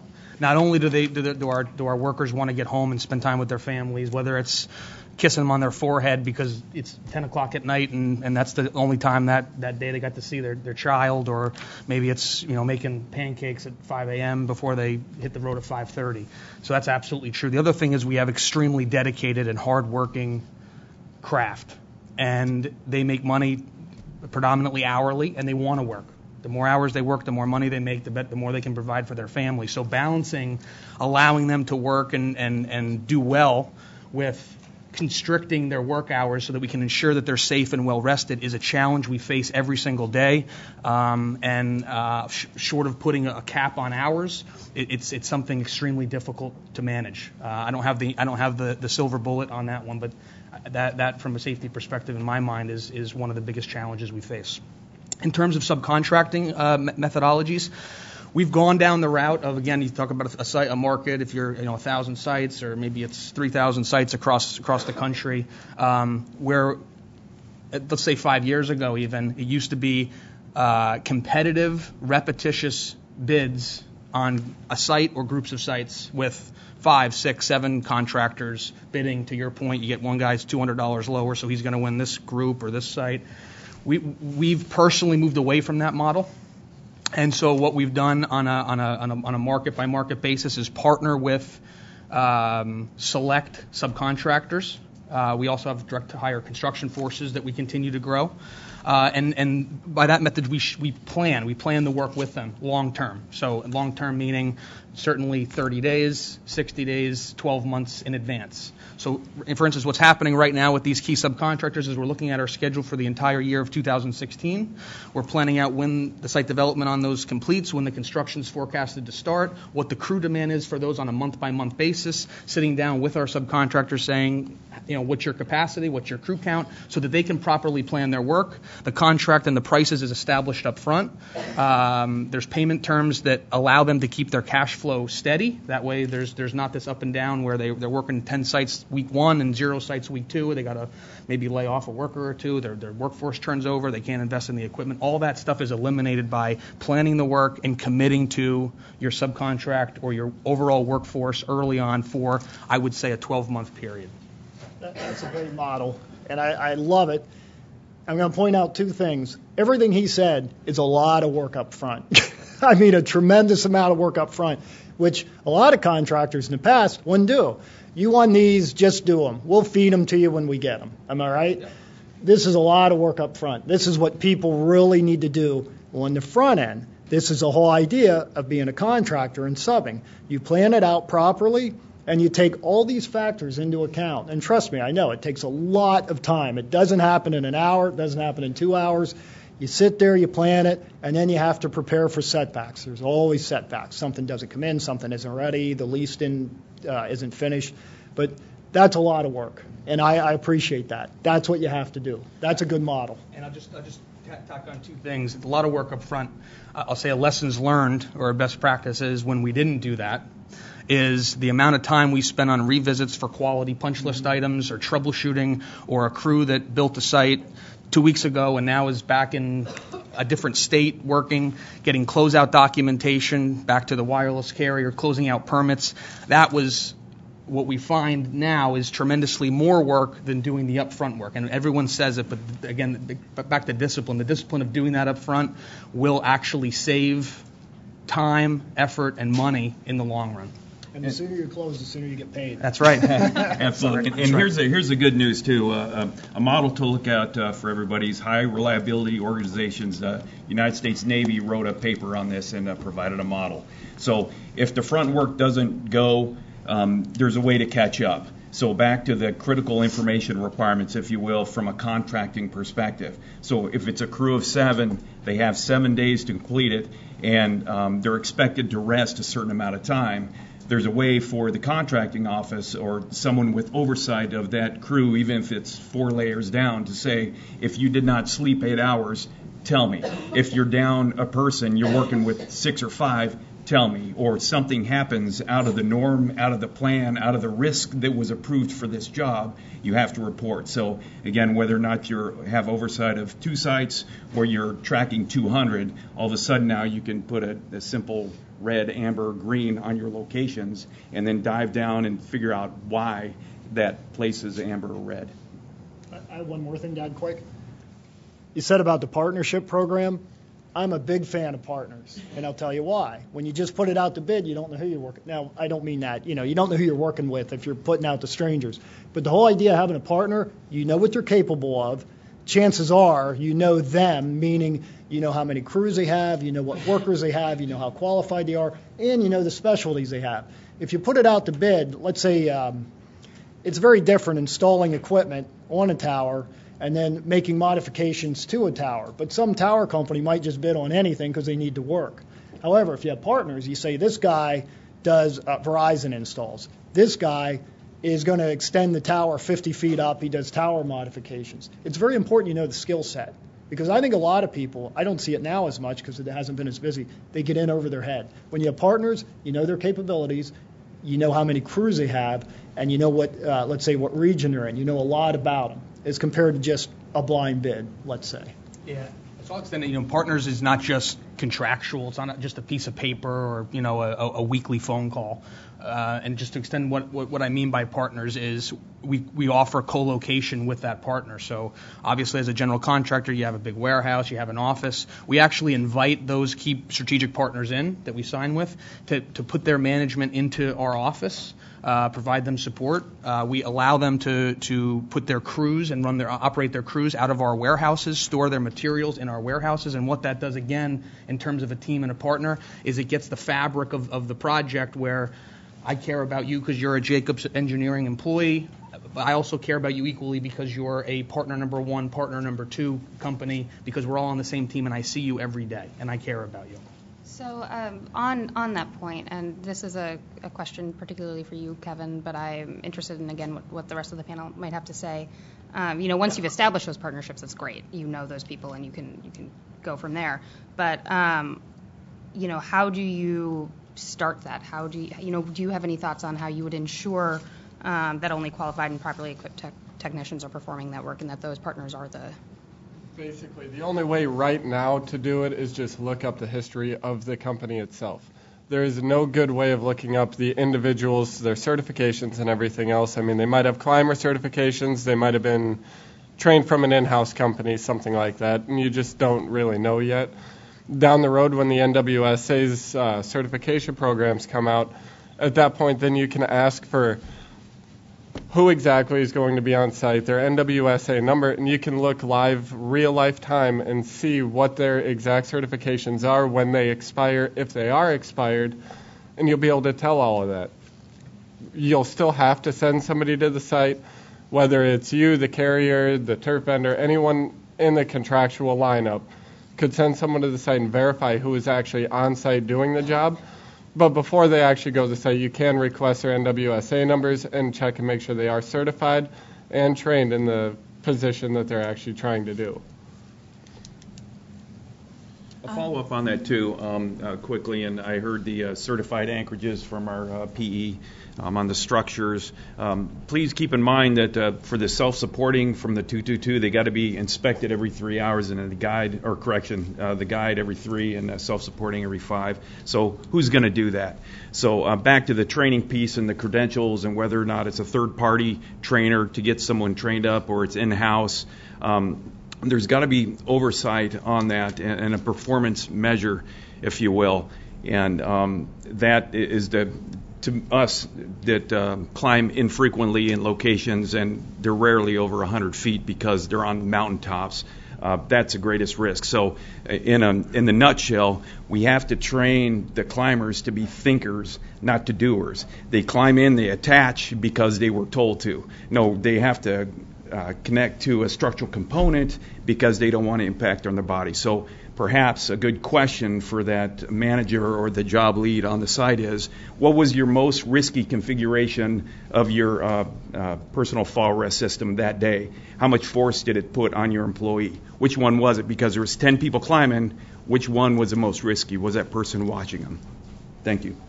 Well, thanks to engineers like Angela, a tower is only installed once, but it's maintained and climbed on thousands of times over its useful life. Developing processes and procedures to deploy anchorages where there aren't any at this time, working in conjunction with engineers, tower contractors have at their disposal the ability to be able to engineer anchorages for towers that maybe have been in service for 50 years or greater. I think that what she's speaking to is exactly what needs to happen. The engineers, like Ernie Jones and others, that have taken that step forward to try to help tower contractors, and it continues today. And I would like to expand on that a little bit, just pointing out that, the Department of Labor and OSHA has 3 tiers for safety, and the first one is an engineered solution. Can you remove the hazard? After that, it's passive. And then the third option and the last one that you should be looking at is your actual restraint system and your harness and all of that gear. So I would love to see something along with this apprenticeship program approach more of an engineered solution, better towers up front, better anchorages up front, more platforms, more working platforms, more space to do their work when they get to height, things like that. Great. So, along with everything we've been talking about, I have this fantastic question from the audience, which sort of ties into what I was going to ask anyway, which is, we've been talking about the structuring of the work and the work that gets done up front, and obviously it starts with having a good tower to climb on. But then we started talking about when you're organizing the work and doing all that development up front with partnerships and making sure that you sort of have a plan for your work for months or possibly even for a full year. For newer companies especially that are trying to develop a trained and skilled workforce, how would you suggest they do that in an industry that can often have a lot of hurry up and wait aspects to it? Lots of work all at once, and then maybe not anything for a month or two, depending on the season and what exactly is going on, what technologies have been rolled out. Does anybody have suggestions about how to develop and retain that knowledge from a skilled workforce when you might not have work for them every week? Well, broadcast went through a serious downturn in crews needed when the analog transition to analog happened in June of 2009. The FCC put a freeze on construction permits for TV broadcast antennas, and essentially the industry went into limbo. In other words, very little work was being done. Our company's taken the advantage of being able to transition broadcast tower-capable workers into the wireless field, and hopefully when work comes back, they'll be able to transition back. But wireless demands are great, and the skill set that's required is similar, but tall towers are different than small towers. I think in that case, a lot of the industry has seen shrinkage of workforce, and I think it's going to be a challenge to train new people to work in broadcast as we go through the repack that Chairman Wheeler brought up earlier. But I think that's our challenge, and that's what we're trying to do. That's why this group is put together. That's why the industry, the NATE and NWSA and many of the companies that are here today, that's why we're here. We're trying to make sure that we anticipate the challenges, address them, and work to create a safe workforce. Really a tough question, though. If there's no work, there's no work. What do? You can't pay someone if there's no work. You know what I'm trying to say? I'm not being a wise guy. If there's no work, you're not making any money. You can't pay your crews. What are you going to do? You got to pay them until you're completely under? It's it's common with the carriers. You know how they roll out. Now Verizon's been great, and T-Mobile's been great these past 2 years because they have steady work. They've been steadily rolling out. But what do you do? Like with AT&T, a year ago they were going to have a big rollout, and you can ask MasTech. They're going to do all this work, and then they just stopped. And everyone relying on that work, and I'm not giving MasTech a hard time. I felt bad for them. I honestly did. They had to lay off a lot of people. They were ramping up. Work's gone. Lay everybody off. And I heard from a lot of those guys that got laid off. I must have heard from 30, 40 people. What are you going to do? I would say probably all of them left the industry. Are they going to come back for this work after what they've been through? Why? Why go through it again unless it's really good money, which we know it's probably not the greatest money compared to what they're doing now. And I'm just, I'm playing devil's advocate here. But if you don't have the work, you can't maintain people. Now with broadcast, you have some outstanding steel workers in broadcast. I could easily see them coming back for the money. But for the carriers to do that type of work, the money's not there to make them leave, say, their new career to come back. I don't see it. I don't know. That's my opinion. But I'm just saying, if you don't have the work, you can't pay the people. They're going to get laid off. Chances are good if there's no work in the whole industry, they're not going to hang around and wait for it. They're going to move on, and that's just the way it is. John, it looks like you might have a response. I agree. I mean, as a general contractor, we build, we don't own the network. I think carriers probably, in terms of releasing work, have the largest ability to contribute to a level-loaded, as much as possible, level-loaded technology rollout. But certainly there's market conditions and acquisitions that take place that are going to impact that for the overall growth of whatever carrier that is. I would just say maybe government has an ability to contribute as well in terms of streamlining the site development, the permitting, the zoning processes for easing carrier deployment of technology. I mean, a lot of this work takes place on towers, maybe in remote areas. We're pulling building permits, just as an example, on these towers in remote locations, just like we would if we were going to build an extension on our house. Is that necessary? Is there something we can do to more easily permit or monitor the building that's happening on thousands and thousands of jobs across the country? I think so. Maybe even with the release of spectrum, you have the 600 megahertz coming out before you had the AWS-3, maybe space that out somehow. But, the carriers are in a pickle. Everybody, and I get it, because everybody wants the latest technology. And it isn't like they're going to say, well, to keep work steady, we'll just roll out in this state and then this state and this state. No, everyone wants 4G. You know what I mean? I mean, who doesn't? I want the latest and greatest. When 5G comes out, we'll all want that too, and we'll want it today. And, the carriers will have to work to get it out today, and then they'll do constant upgrades and modifications. I don't know. It's a tough one. It's tough. I don't know if we have an answer.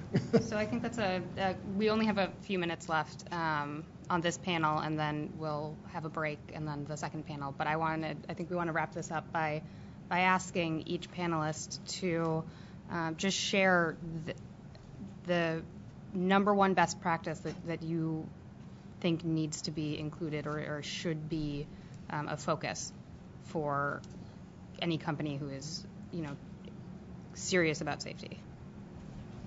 I guess we'll start down with Angela. Go reverse. Well, not to beat a dead horse, but to make sure you're putting the cart before the horse and actually engineering up front, a little more room, obviously there's a little more cost associated with that. I know Union doesn't balk at that. We absolutely plan those anchor points and plan that extra capacity into those towers, and that's something we're willing to take on. I think we'd like to see that adopted a little more within the industry, because right now vendors aren't necessarily, when you quote out a tower, aren't always necessarily accounting for those things, and sometimes it becomes, because I'm familiar with that, I can push back and say, this is not accounted for, I don't see it. This needs to be changed, I need it back, and it needs to be rectified, and I need to be able to see this up front and make absolutely sure that this is accounted for. So I would like to see something like that, for sure. One of Nate's signature efforts has been working with ANSI and ASSE on the new A10.48 standard that's in committee right now. We hope to have it out to for public comment in the next 60 days or so, and that's criteria for the safe practices with construction, demolition, and maintenance of telecommunication towers. This effort has taken over 5 years. Dedicated people from in NATE and outside NATE have been involved in development of this standard, and we hope to have this out before the end of the year. I think that if contractors have this tool available, that's everything from soup to nuts, this will help them develop a safe workforce for telecommunications work. To me, it all boils down to the contractors, the actual companies that hire all these guys.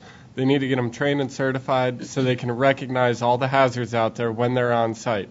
They know what they're looking for. They know what everything's rated for.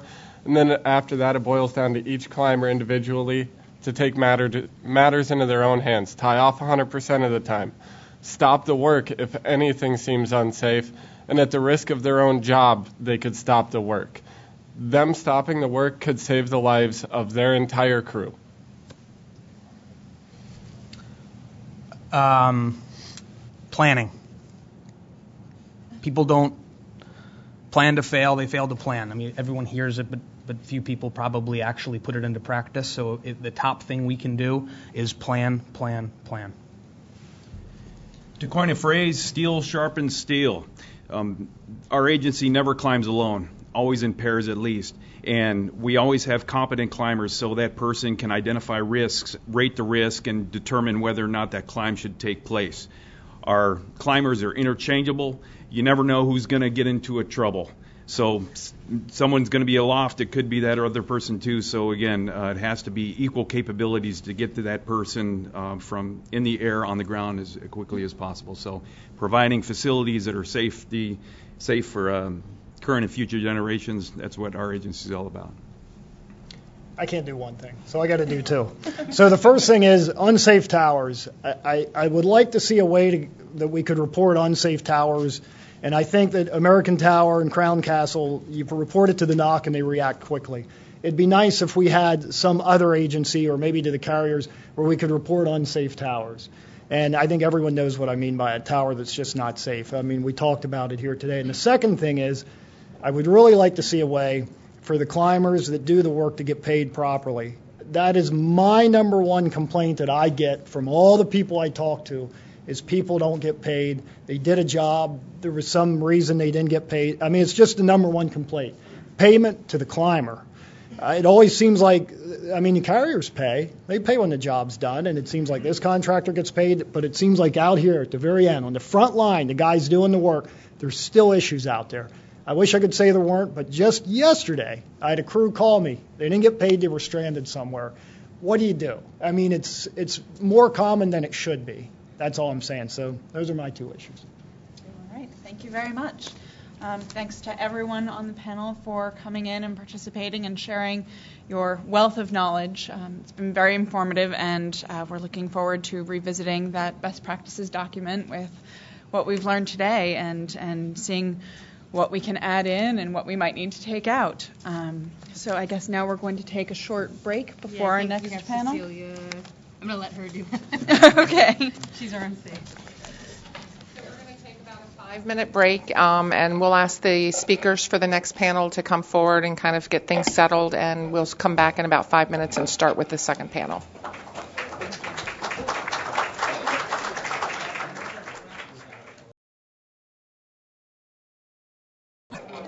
That is not mine. I do have an extra pen if you need one.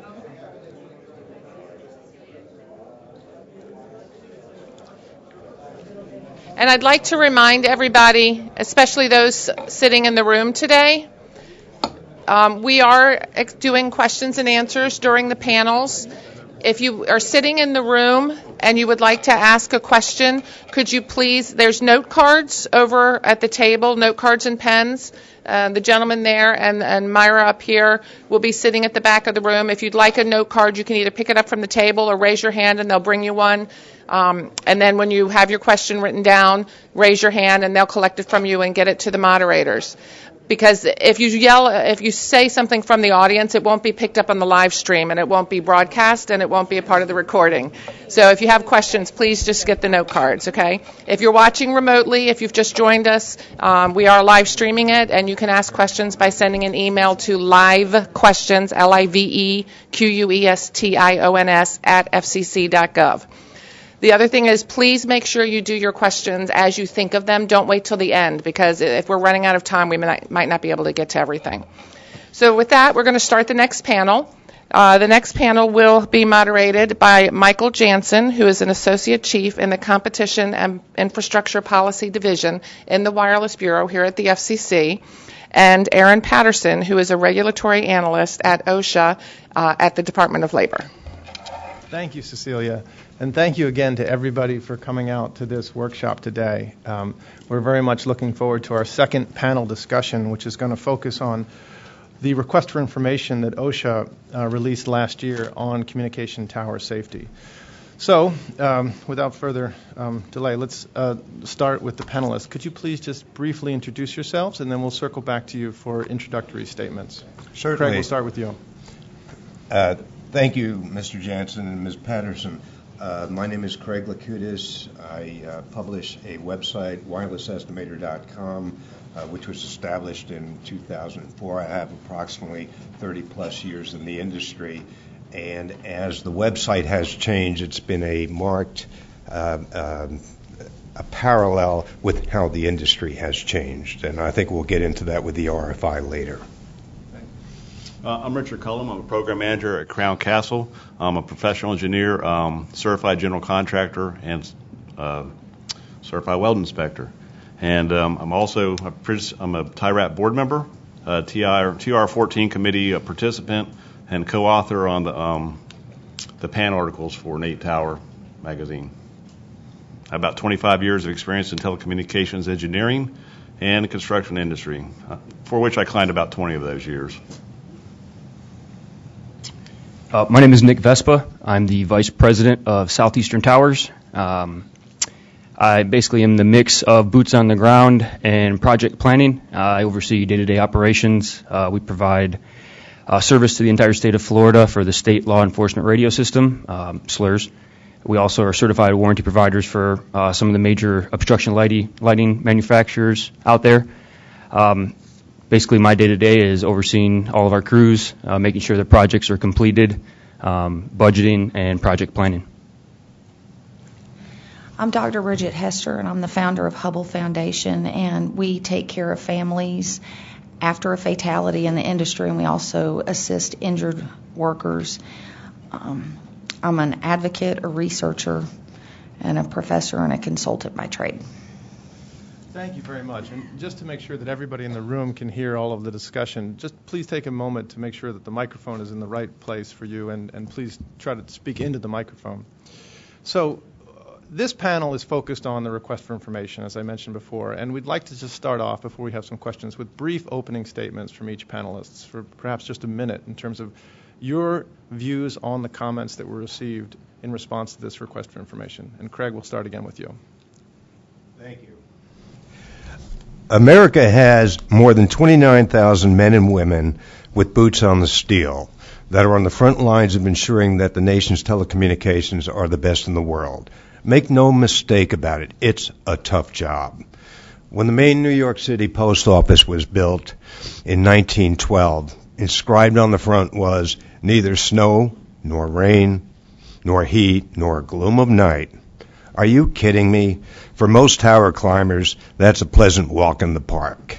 How about neither rain, nor snow, nor rime ice, nor bird guano, scorpions, ticks, venomous snakes, lightning strikes, carcasses, high RF, climbers being shot at, wasps, night swaps, falling accessories, and tools.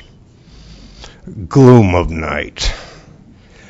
And surprisingly, to a number of industry observers, the weather and environment, many of which were just mentioned, ranked as the #1 hazard concern of climbers who responded to the RFI, surpassing their #2 unease, which was the tower's condition and the lack of maintenance and inspection. A close third was pricing pressures and overly ambitious deadlines. Fourth was inadequate training. And fifth, which dovetails into training, was underqualified tower hands. How can I follow that up? So basically, my 25 years of experience, I learned all my lessons early on the hard way, right? We didn't have formal training. We didn't have the safety gear that's available today. And so, I'm thankful for the opportunity to be able to pass that on through the TIRAP apprenticeship program. It means a lot to me. I'm passionate about it. And one of the things I think I like to see stressed today is the importance of certification and licensing, not only for the employees, but for their employers as well.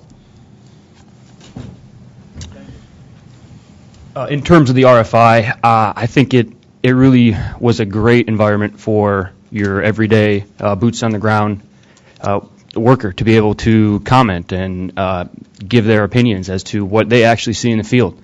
It's great that we're all here together, and we make some changes, maybe on paperwork, contractual obligations. But at the end of the day, it's the climbers, the guys that are in the field, that are the ones that have to face that ultimate reality where it could be their last day on site.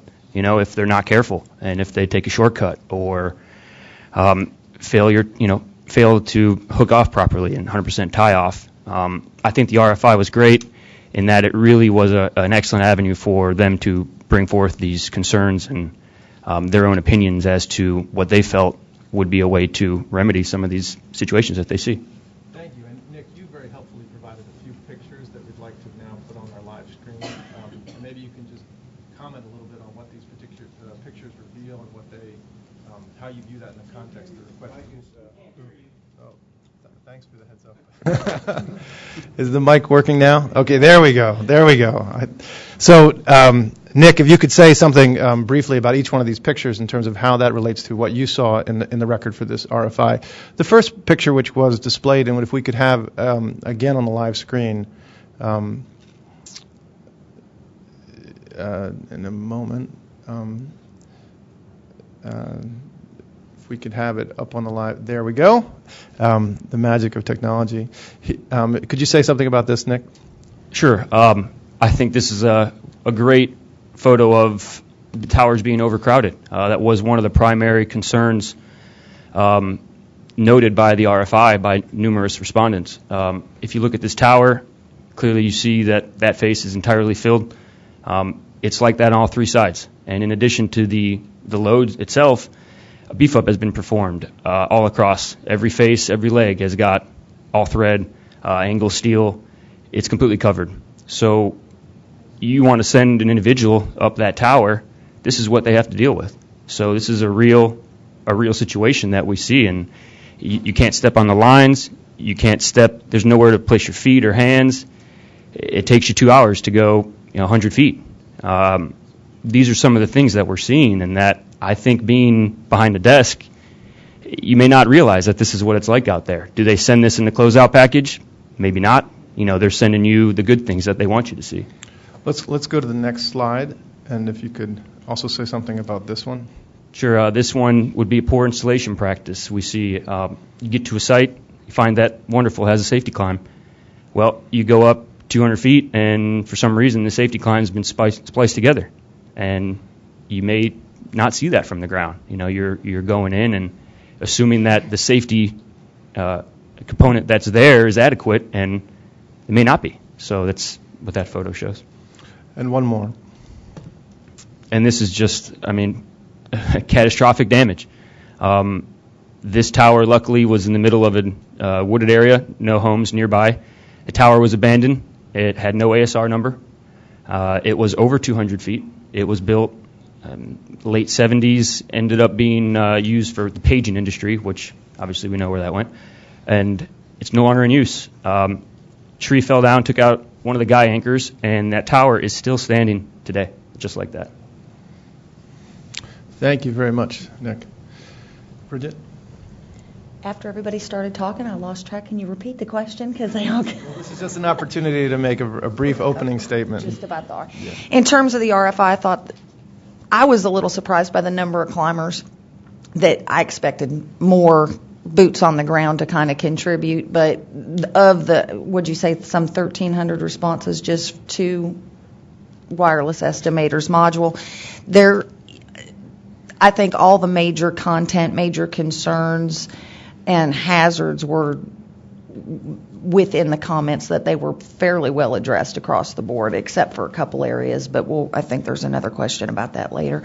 But I was happy to see the number of responses, not just from climbers, but like Nate and companies and people that, even the IBEW and several other organizations or entities that answered. So I was impressed with the quantity just outside of the climbers even. So just to kind of get the questions started off, this is for all of our panelists. Can you please talk about your general experience, thoughts, especially if you personally commented on the RFI? What was your experience like? Because as Bridget mentioned, she and several other people in the industry possibly expected a more robust response to the RFI based on conversations that they had been having with climbers. However, from OSHA's perspective, relative to other RFIs we've put out, we were very pleased with the level of response that we received, both in the number and the relative quality of the comments. So, sort of if you could just comment on your thoughts regarding that. Discussion, so anybody can jump in, or we can go down the line again. So, and not everybody has to respond to the questions of the panel, but whoever would like to answer that. I'll start off on the RFI itself, which I thought was certainly an excellent endeavor, and I think the reason it was extremely successful was because the FCC and OSHA, the Department of Labor, allowed the boots on the steel personnel to say, look, I'm concerned, and these are my comments. So a lot of the comments were from those folks. We were aware that OSHA was going to produce the RFI back in 2015, and of course you were going to use regulations.gov, which you're required to, but one size doesn't typically fit all. And in this particular case, since RFIs have a tendency to morph into rules promulgation, I think the industry in general was concerned about making sure that OSHA got the feedback on those questions. So we developed a module that would break down the questions into an easily observed industry presentation. And when the RFI came out with 38 questions, we literally, a number of us worked around the clock for almost 2 or 3 days to get it out so it was timely. Since I believe this was the first time that a private organization served as a portal for regulations.gov, we had to ensure that the comments we received were in compliance with all of regulations.gov's requirements, so that retransmission of each comment would be required to be posted in the RFI and evaluated by OSHA. It was a considerable effort for a 90-day window, but we were pleased with the excellent response. Thank you. I thought the responses were incredible. I think one of the main reasons that it was so well done, or the involvement was the level that it was at, was because of social media. Honestly, on Facebook, I'm in a bunch of the different tower groups as far as tower climbers and Life on the Steel and all this other things.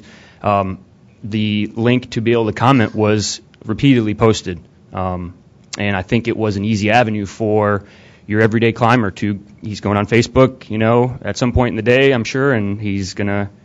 He sees this link being posted, and he goes to the site, and it's clearly stated that answer as many or as few of the questions as you like. You can submit anonymously, which some guys may have been afraid, hey, if my supervisor sees this, maybe I'll get in trouble, or whatever the case may be. But the fact that it was the option to be anonymous, I think, helped that response as well, and just the ease at which you could sit at your computer and look and participate and know that your answers could possibly change things. And I think a lot of the guys do want to see a change, and I think that's evident by the responses from the RFI. Anyone else?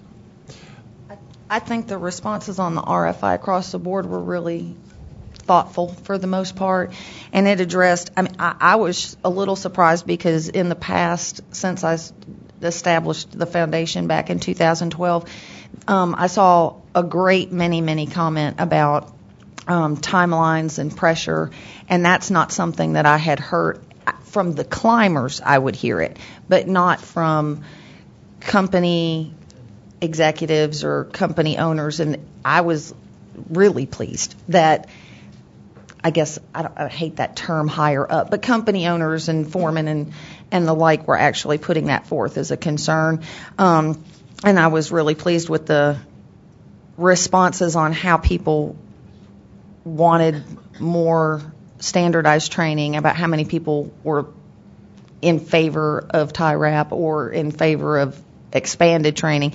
The one thing that I didn't see as much on as I probably would have cared to was RF. And I know there's a lot of folks out there that, well, they get a little monitor and RF's not that big of a deal, and I did preliminary, I guess, research or just kind of anecdotal. I wanted some information from the climbers, and after I had started looking, I have just a stack of emails at home about the cognitive issues or the physical issues that come up with RF. And around the world, there's different studies that really address that. And I don't think that that's studied as in depth here. And I think it is a hazard that probably needs more attention. Just because you can't see it doesn't mean it's not there. Doesn't mean that there's not an effect. I get calls a lot, at least 2 or 3 a week, about that, or in addition to other safety hazards. But I would have maybe a couple more in-depth questions on RF or injuries from RF. I would have liked to seen that, but overall everything else was covered really well. So I think those comments are a great segue to our next slide deck, where we'd like to put up some slides of actual comments that we've received.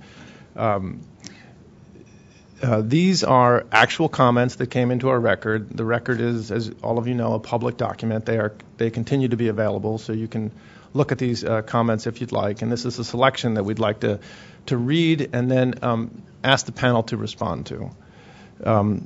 The first one, I think, addresses something that had brought up in before. So one commenter said, the biggest problem is the rush carriers put on general contractors. We have a couple weeks where we might not have any work. Then all of a sudden we get 4 sites in, and companies expect these sites to be completed within a matter of days. We have to push our guys to the limits sometimes, working 2 weeks straight, 10 to 12 hours a day. So my question to the panel is, does this resonate with your experience, and how do our rules address this particular concern in the record, our current rules? Yes, I think that's a great comment, and it does sum up a lot of situations that arise in the industry. The cellular world, unfortunately, is one of the main culprits. The reason that comment was written.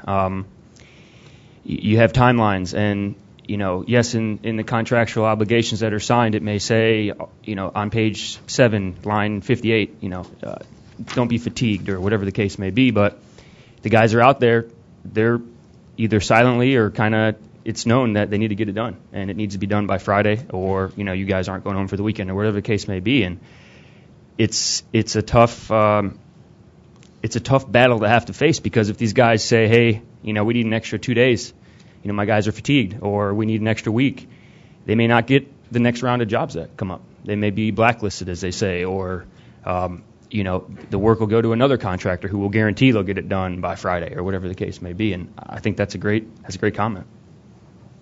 I think a lot of the timelines are adversely impacted by the local zoning rules and ordinances.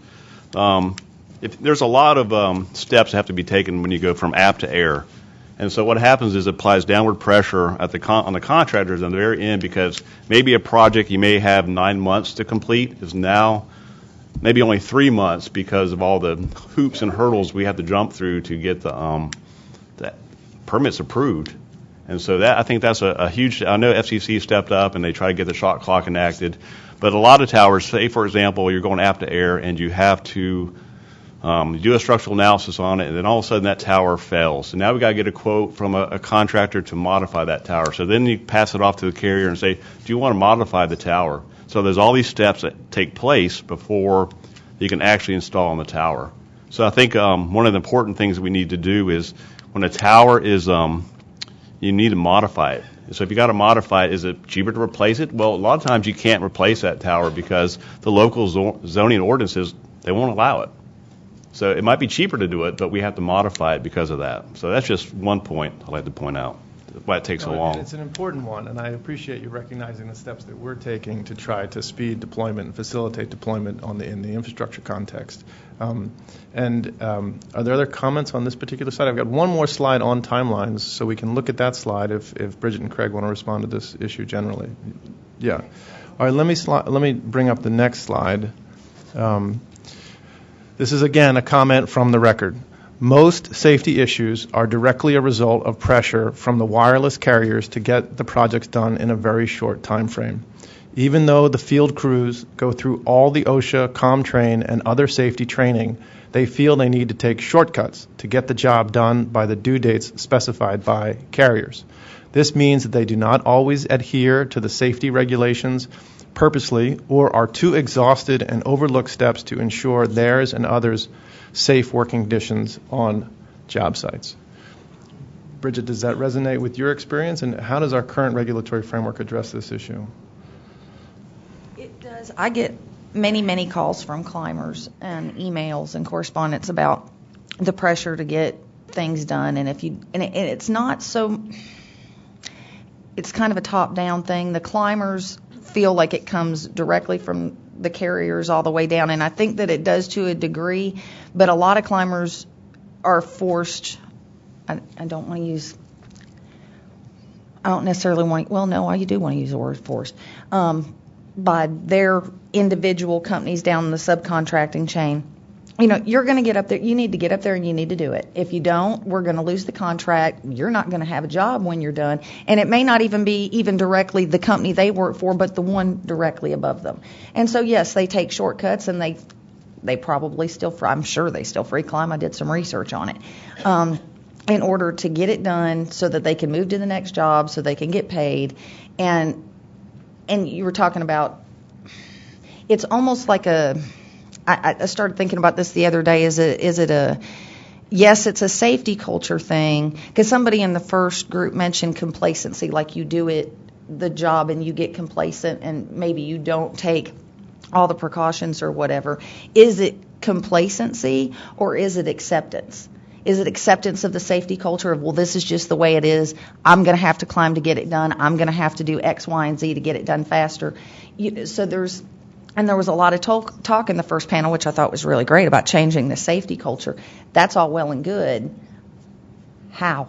I mean, yes, we're doing the apprenticeship program and hopefully long term that will change. But to change a safety culture takes a great deal of time, and it needs to be evaluated over a great span of time, not just, the deaths are smaller this year, so yippee for us, it's changing. It needs to be drawn out, and it needs to be researched and followed longitudinally.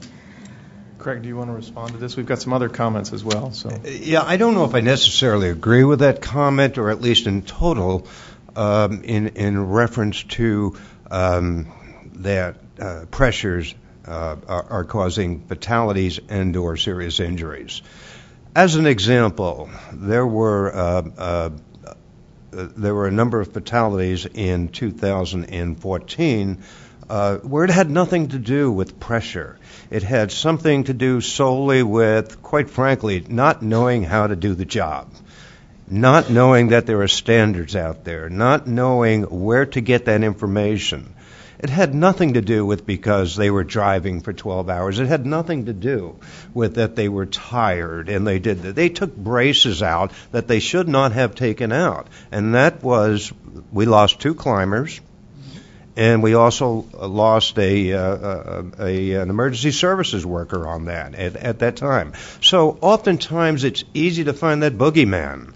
And the boogeyman typically is the carrier, the contractor. It's a blame game. And I think that we should do a little introspective thinking, and that is, really, are we the problem or are we the solution? And I think the solution is training, inspection, and education. I don't want to throw another alphabet soup acronym in there, but training, inspection, and let's change education to enforcement. And I think that's where you folks come in. Well, I hope it's not either or, that we're either all the problem or all of us are the solution, because I think it's, that we all have a responsibility, and our perspective on this has been that everyone in the contracting chain, everyone from the carrier to the climber, can do something to improve safety. And that in that sense, we are all part of the solution. So let's go on to the next set of slides.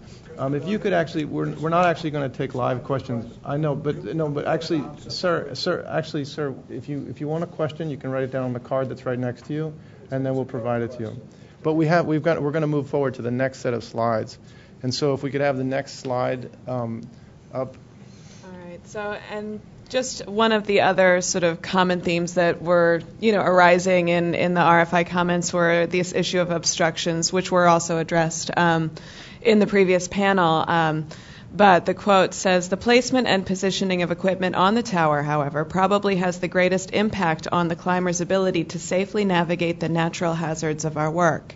Obstruction of tower integrated safety components is certainly one of the more common examples of this. Mounts themselves are often heavily crowded with equipment and cabling in a configuration that can require climbers to take greater risks simply to access the equipment that they need to work on.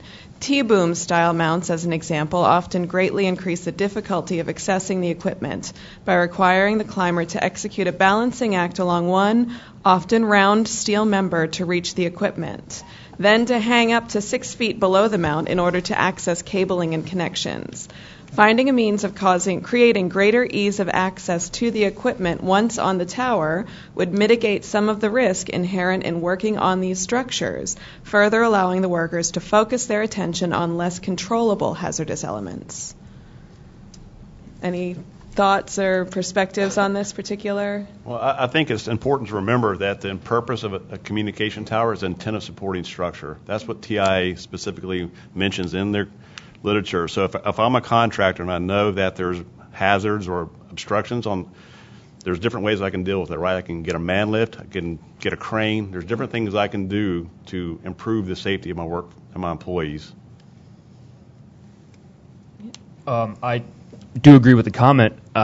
There's a lot of towers where you see that, just like the initial slide that you put up, all climbing facilities are obstructed on all sides, all faces of the tower. And what's done is there's a sign at the base that says climbing facility may be obstructed. Use alternate fall protection means, and that's it. And it's left to those who show up on site to figure out a method to safely get to the work. And is that enough? I don't think so. See, I believe it is. I believe a contractor is responsible for the means and methods to accomplish the job. And that's, if you understand the rules and regulations as a licensed contractor, it's abundantly clear that you're responsible for the safety of your employees. And so to me, the means and methods, if I'm building a skyscraper in Miami, I'm responsible for every action on that site, whether it's when I remove the bracing for each floor. So I have an engineer on staff to do that for me. So it's no different than when you're working on any kind of construction project, whether it be in my house or a tower. My opinion, of course. Certainly, if you want to respond to Nick, we can. We've got more slides and more things to talk about. I'd be more than happy to respond to you. Move on. One of the things that's been so great about this project is that everybody wants to get to the same place. We all want a safer industry, and we all want there to be no fatalities. And the way that we get there is by bringing different viewpoints to the table in events like this, and that's how we move the conversation forward. So let's go to the next slide. This is another comment that was filed in the RFI docket.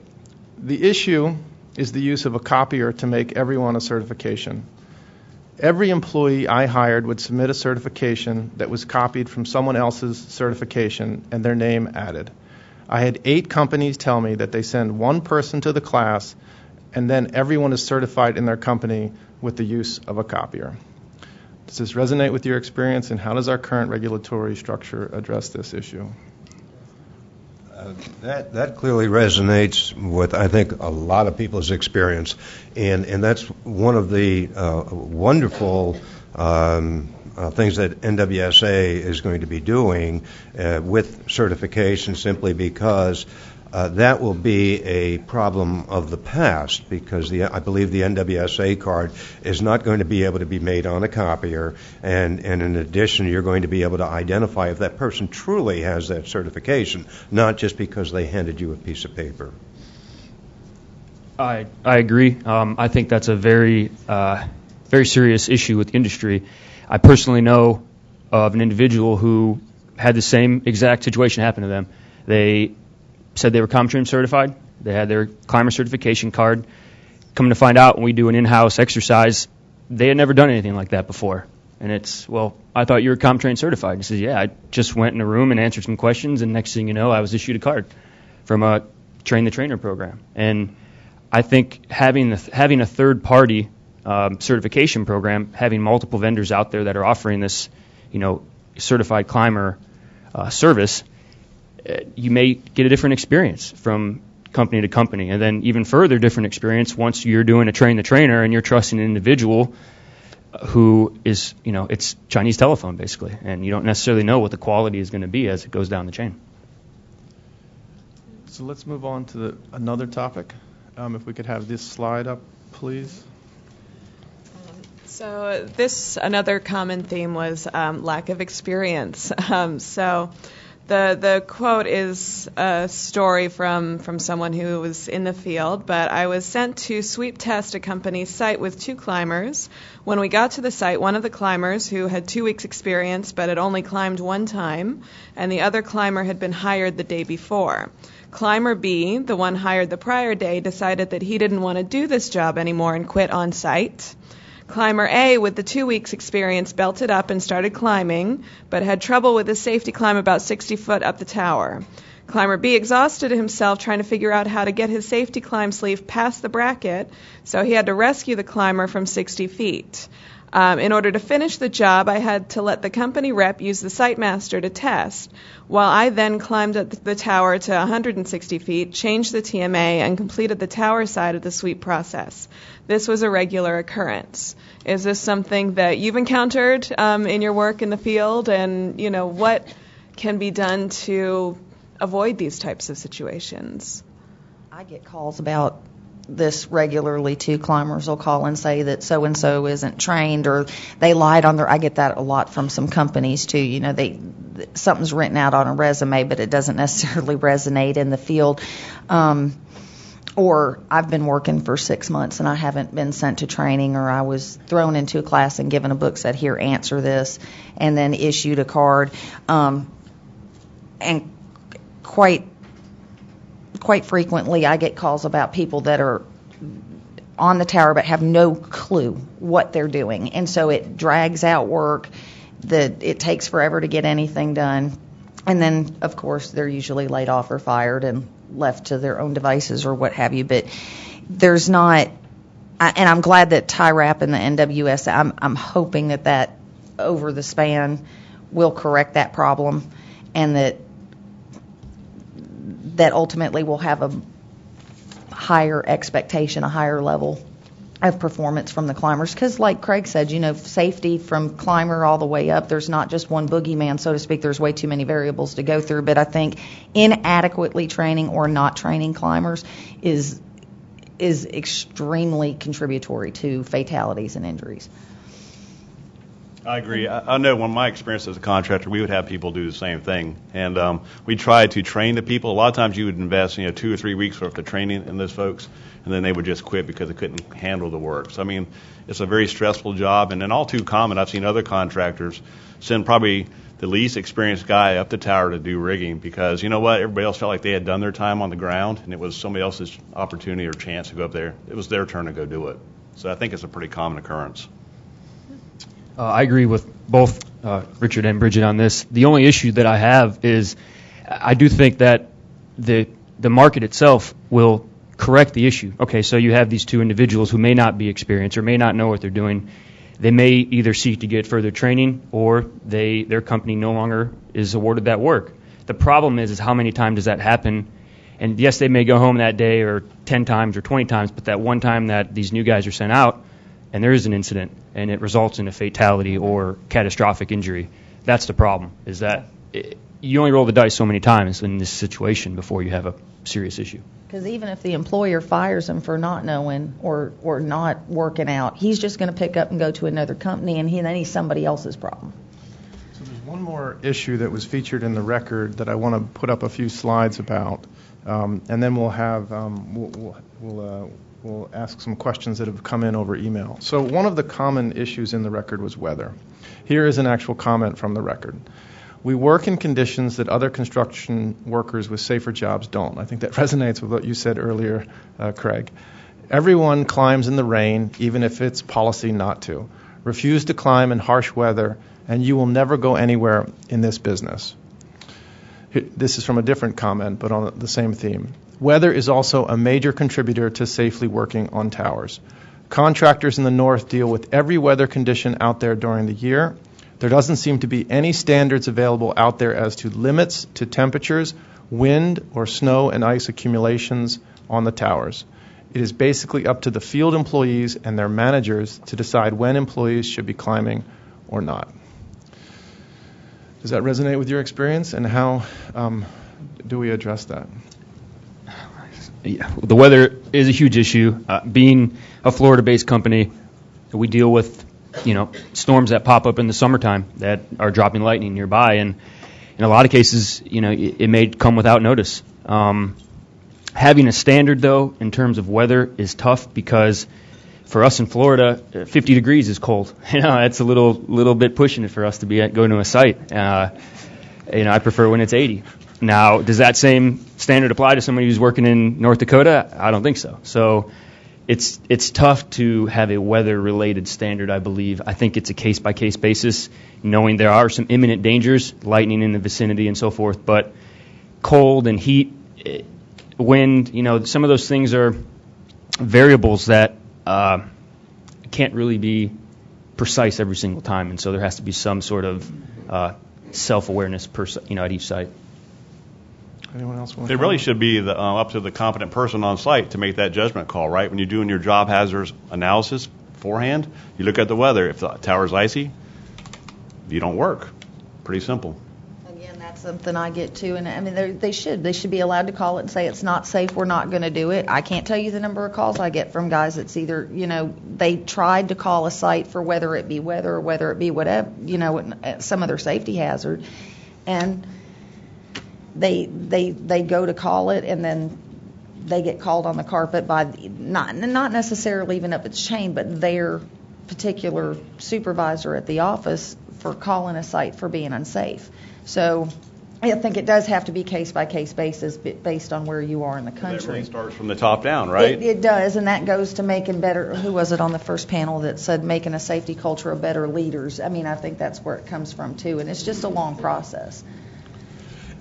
It's a tough job, as I mentioned before, and for anybody to think that they're going to go out there and have a choir boy environment, it's not going to happen. You're going to have to work in some very troubling and uncomfortable conditions. Having said that, you can do that safely. There is absolutely no reason that you can't work in say, inclement weather if it's raining. All right, if you tie up, if you understand, if you're trained. So I think, similar to the RFI, we have gotten a tremendous response in terms of live questions that have come in via email and Twitter from across the country and from audience members today. So we're going to try to get through as many of these we can in the time that we have left. Sure. So I guess starting with one. And this is directed at Richard and Nick, but I think anybody who has something to say is certainly welcome to weigh in. But what do you think we talked about time pressures or condensed timelines as an issue that a lot of people are working with. What do you believe will be able to help with those timelines? What kind of measures can be taken either on your end of the contracting chain or at other various levels to help kind of ease these pressures? Basically, as stated before, I think apt to err. the process can vary. If you're in a rural area and you don't need a permit to get the job done and the tower passes a structural analysis, it's pretty simple, right? We can get the SA approved and they can put the antennas on air.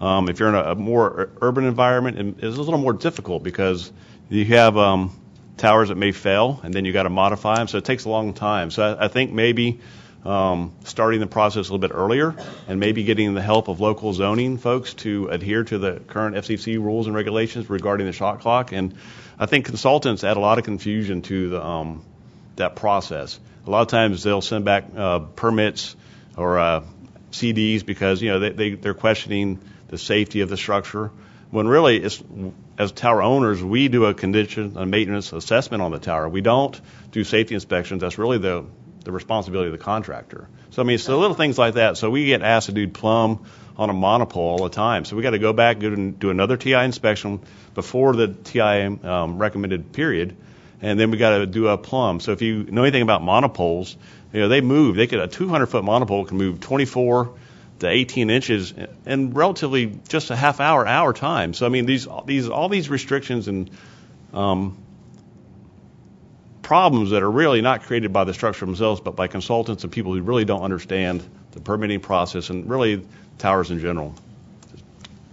We have a question here about oversight of training from an audience member today. So the question is, does the certification of training and the review and oversight of training need to be escalated to a higher level so that it is standard and comprehensive? Does the certification and the supervision of the certification oversight need to happen at the federal level? That's the question from the audience today.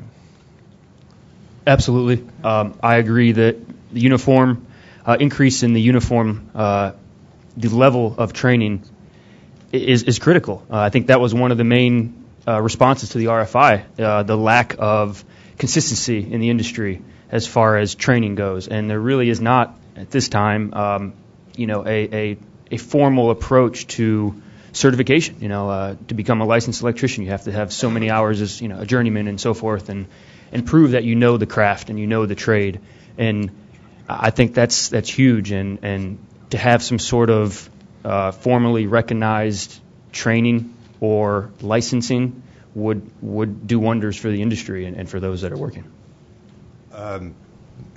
Nick's spot on with his comments. What's exciting is you just recently had a memo of understanding between a TIRAP and NWSA, I think it was released on Monday, and that is that they're going to be looking towards commonalities with position titles and other things that they could move forward.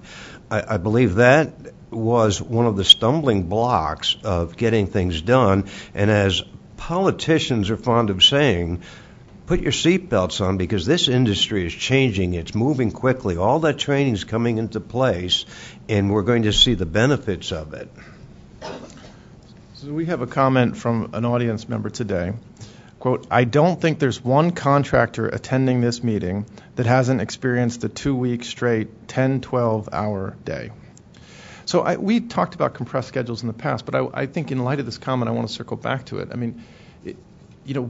What is the right approach to deal with this type of work where people are working excessive amounts of hours, for excessive amounts of days in a row?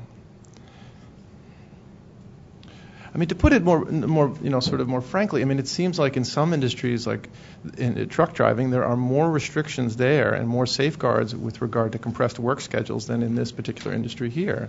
And is that something that we need to think about as a model in terms of you can only work so much over a certain period of time? Or is the status quo sufficient to address this concern? It needs to be addressed at the management level at the companies that the folks are working for. If you're going to push your guys to work that many hours and not give them adequate rest, that's a management issue at the company at the end of the chain employing the climber. And they feel, and I'm sure that company that climber works for might feel pressure, real or imagined, from above him or her to get it done. And some of it is climber mentality. They're big, they're bad, they can get up there, they can get it done, and they want to just get it done so they can go home. And I get that too, but it goes back to that thing on the first panel where we're having to change the safety culture. And you cannot change the safety culture of an entire industry. It's like pushing an iceberg with your hand. It takes a while. But I want to just push this a little bit more. What is the safeguard that balances out the competitive pressures? I mean, we all know in all aspects of life, I mean, to compete, you can get it done faster, right? And there are contractors that are going to want to be competitive because they can get the job done faster. What are the safeguards that we need to implement to address that competitive pressure, that very understandable competitive pressure? The answer may be we don't know it today, and that's fine, but I just want to put it out there to the panel. But I agree with Bridget. It's really employer-based. I mean, for example, Dave Anthony, he doesn't work very far from home. He tries to keep all his work in a centralized area so his folks can go home on the weekend. And that's really what it's about, right? When you're this is very transient kind of work. So it's not uncommon for crews to be gone 2 or 3 weeks at a stretch away from home, or maybe longer. And so that's what I used to do. When I was doing it full time, I was gone 3 weeks and home 1. And so what else are you going to do? You're going to work those days. You're going to travel between sites and you're going to work. I certainly understand the dilemma, and you mentioned truck drivers who are limited with logbooks and other requirements to 10 hours. But that provides an interesting dichotomy because you have here a truck driver who's on the road could kill many, many other people, all right? If somebody who's overstressed or something on the tower is going to injure themselves. And I'm not saying that should be correct, that we should allow that to happen. But, you work many, many hours because you were sending out emails at Sunday night at 9 o'clock. Don't tell anybody about that. 2 minutes. But it's part of, I think, not just this industry. Yeah, you've had experience in other industries. I don't think we have exclusivity on working hard, on putting in a lot of hours, but trying to manage that in a safe and responsible way. But it was important for me to realize when my crew was tired, right? So when we were tired, we stopped work. We took care of some household chores. We'd go wash clothes. We'd take a break on Sunday afternoon, whatever it is. You got, as a crew leader or member, you got to recognize when you reach that point. And it's not just physical fatigue, you take breaks or whatever, and I think the human element gets lost with the climbers. I mean, there's other stuff that affects them, not just long hours, not just climbing, not just fatigue. There's mental pressure, there's relationships at homes, there's all sorts of things that go to their mental health, that go to their state of mind, that go to maybe bad decision making, risky behaviors if they're doing something they shouldn't do, forgetting to tie off, getting distracted, and that stuff gets lost too. And I don't think enough, and again, employer at that level where that person's employed doesn't take the time to do a mental check, which was also mentioned on the first panel. If people would do that more, they'd probably see a little bit more productivity. We're getting a lot of really great comments, both from the audience and from online, so we're going to try to get to as many of them as we can. We may not be able to get to all of them. So I've got 2 comments here that kind of dovetail nicely together, so I'm going to try to take the issues that, go together and ask them all at once. One question from the audience kind of, summarized as, who pays when you have a tower that is obstructed and it is not safe to climb? So it was suggested that we use alternate means of access, such as a man lift or a crane. But who pays for that? And how is that incorporated in the bidding process? And I have one comment from online that basically states, in regards to T-arms, which, a lot of people have said are quite dangerous. And so his company does not allow climbing on these, which requires us to get a lift or a crane. However, there are companies out there that will climb on them. So when we submit a bid for these jobs, we will never get them due to the cost of the lift or the crane. So they say, and then sort of as a follow-up to that, they said T-arms are not safe to work on. I believe that carriers need to recognize this and make them mandatory lift or crane jobs. So anybody have any thoughts on that? I agree 100%. As a small contractor, we're often asked to do projects of the exact same nature as you're speaking of. And sure, going there with a crane and a man basket is wonderful, but is the customer willing to pay that extra price for safety when he may have in the MSA or whatever the agreement is that the contractor will be safe at all times, and he's protected at that point. So for me to go in and truly be safe and say use a crane with a man basket, I'm going to come in at a higher cost than somebody who may choose to shimmy out on that arm. Or, there's other ways you can do it. You can rig rope access systems, but once again, are they qualified to do that?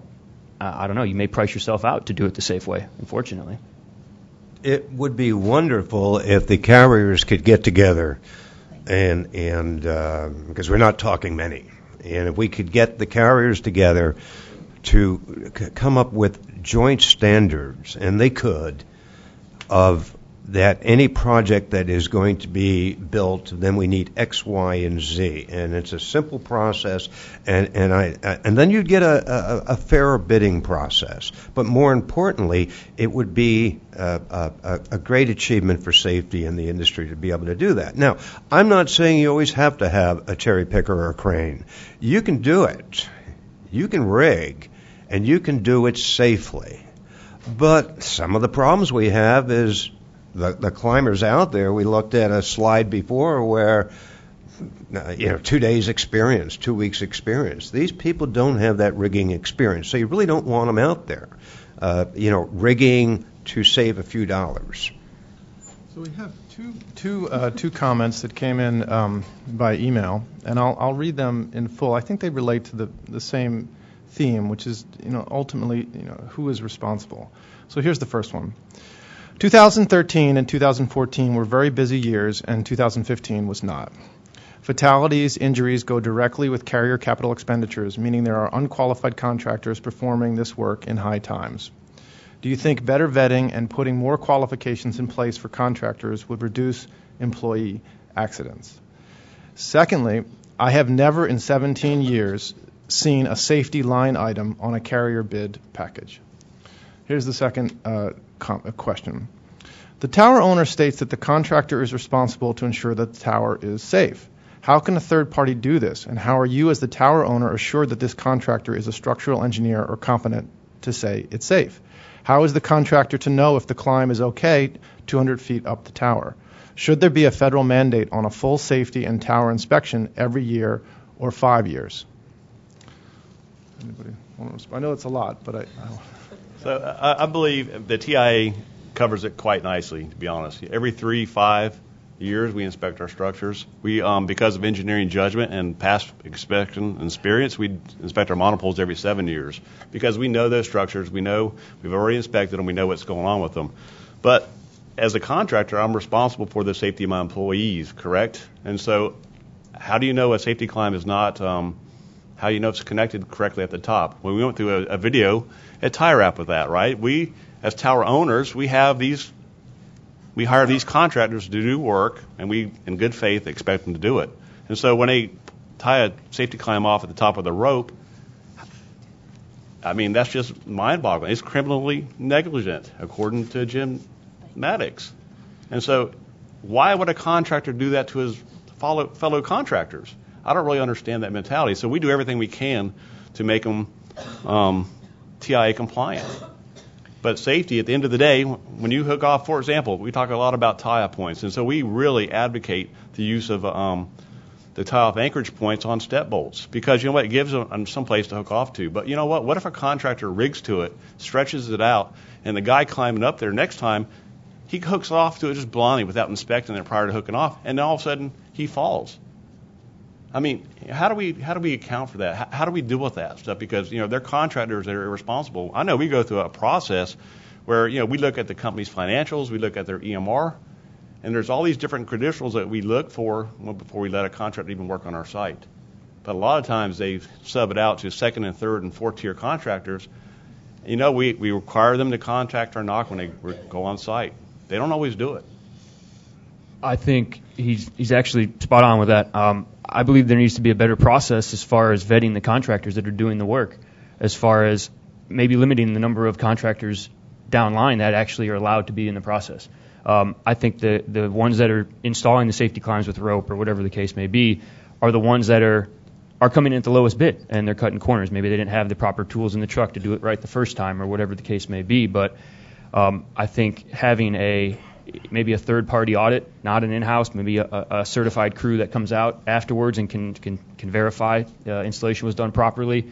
I think that would do wonders, and it definitely starts with proper training, absolutely.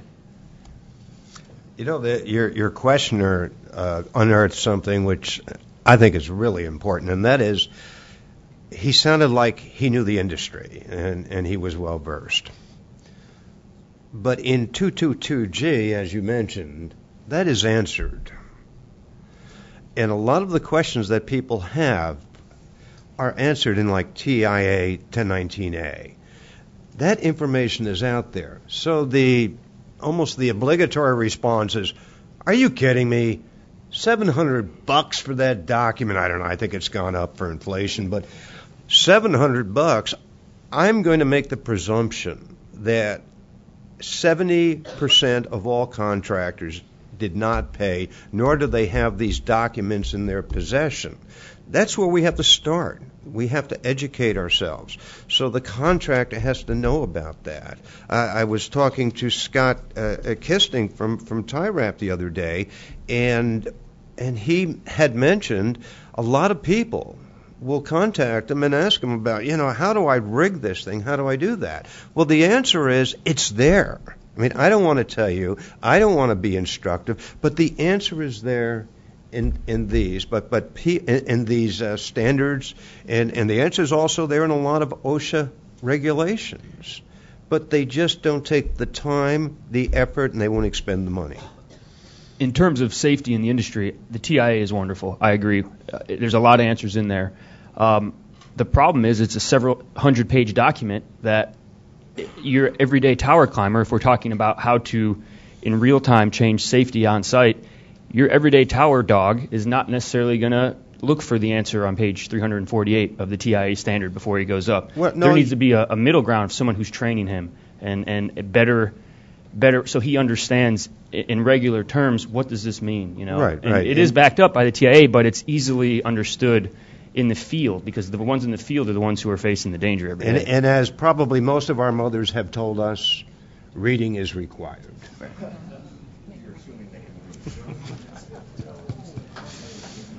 So I think we've covered a lot of ground on this panel. We've looked closely at comments that were representative or similar to other comments in the record. And I want to have some time now for you to each give a sort of a closing statement in terms of your general views on this record and this subject, particularly in regard to what the government can do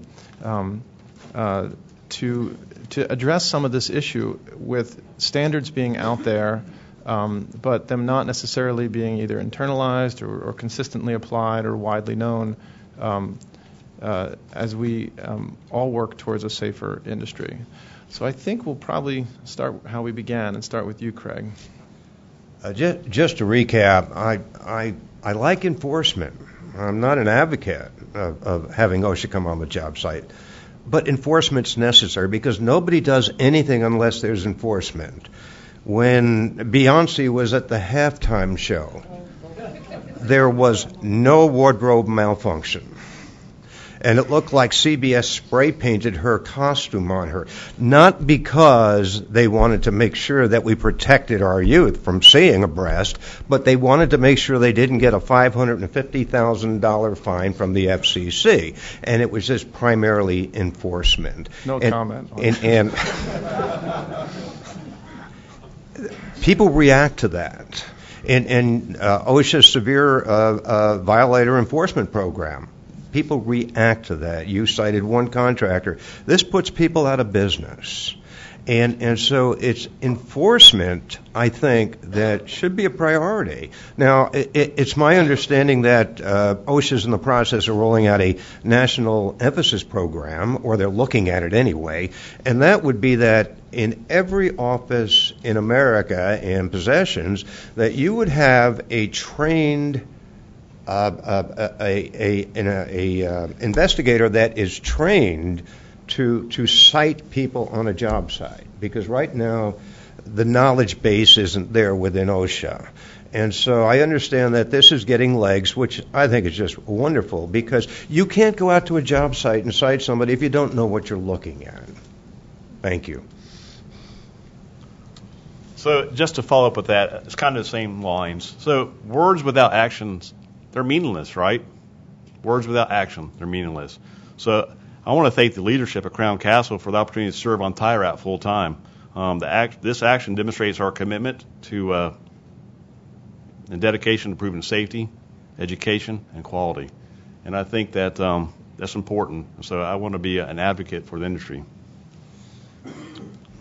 To answer your question as to what can be done or what I believe should be done at more of a federal level, I don't think enforcement is really feasible, to be honest. I don't see an OSHA inspector driving 40 miles from the nearest town to the middle of the woods and then climbing the tower to ensure that safety practices are adhered. Sure, they may go and see things on the ground, but are they going up there and seeing if it's actually being performed live on the tower safely? It only takes a second for an accident to happen.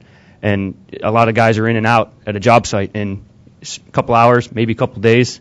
And by the time OSHA even hears there's an issue, they're gone. So I don't know if enforcement is necessarily the right path, more so than training. I think training is everything because it's that individual who's going to be at risk. And by the time OSHA shows up, it's too late in most cases. So.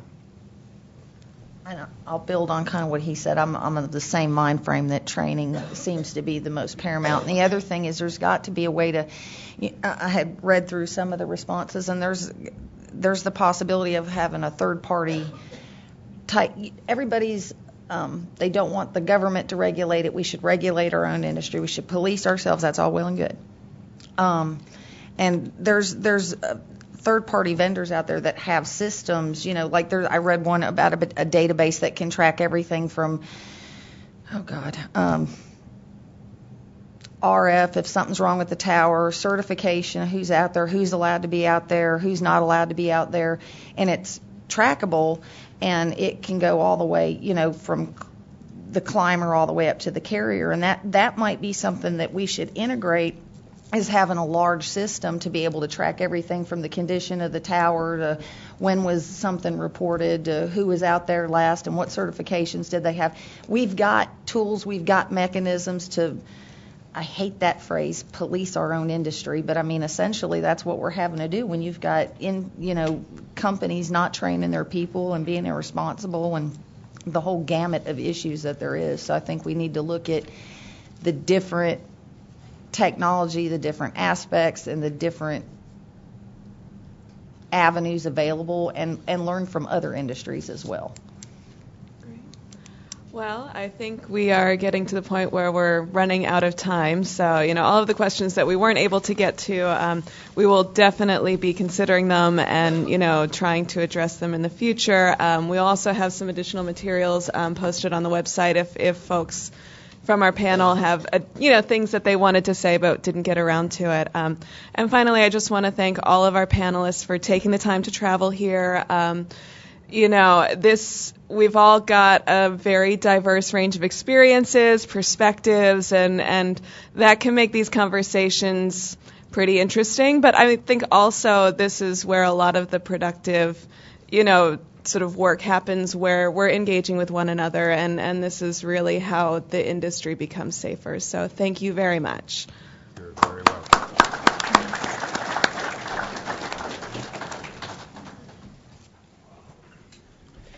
So now we're going to take about a 5-minute break again. We'll ask the next set of speakers to come up and get settled at the tables, and we'll start back up in just a few minutes. Thank you.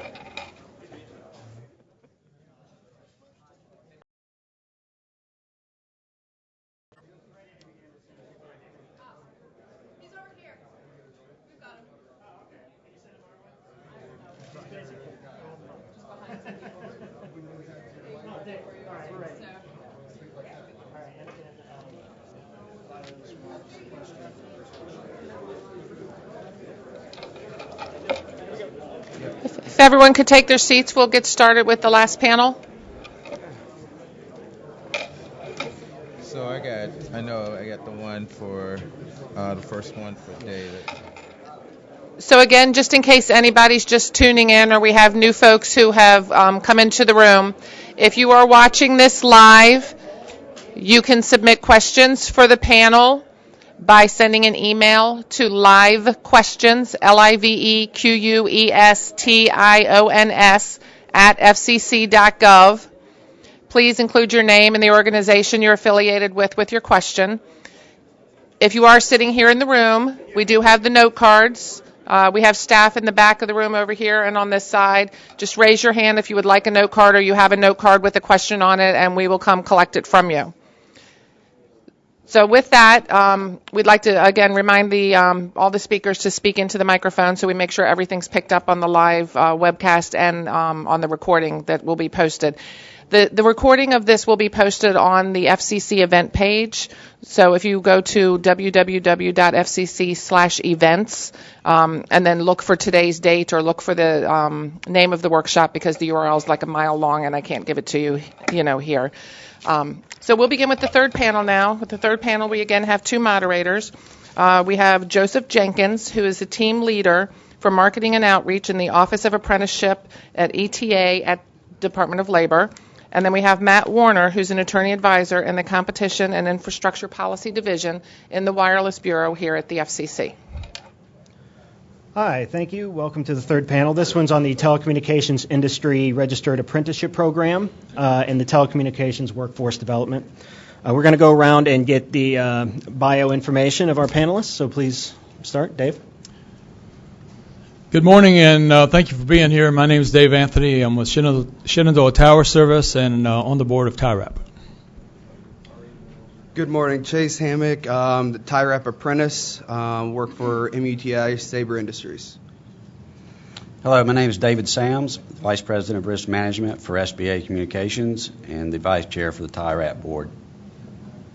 Good morning. My name is Lori Gebhardt. I work for Verizon Wireless. I'm the Director of Headquarters Compliance and Support. Earlier, Eric Salzman said he's part of a 3G world looking forward to a 5G. Thankfully, I've been here long enough to say I'm an analog gal looking forward to 5G. So I've held multiple jobs throughout my 26 years with Verizon, starting as an inventory manager onto a cell tech, operations manager, project implementation manager, area planning manager, and now I've settled in headquarters. So I've been in the industry for quite a while. I'm also on the board for TIRAP.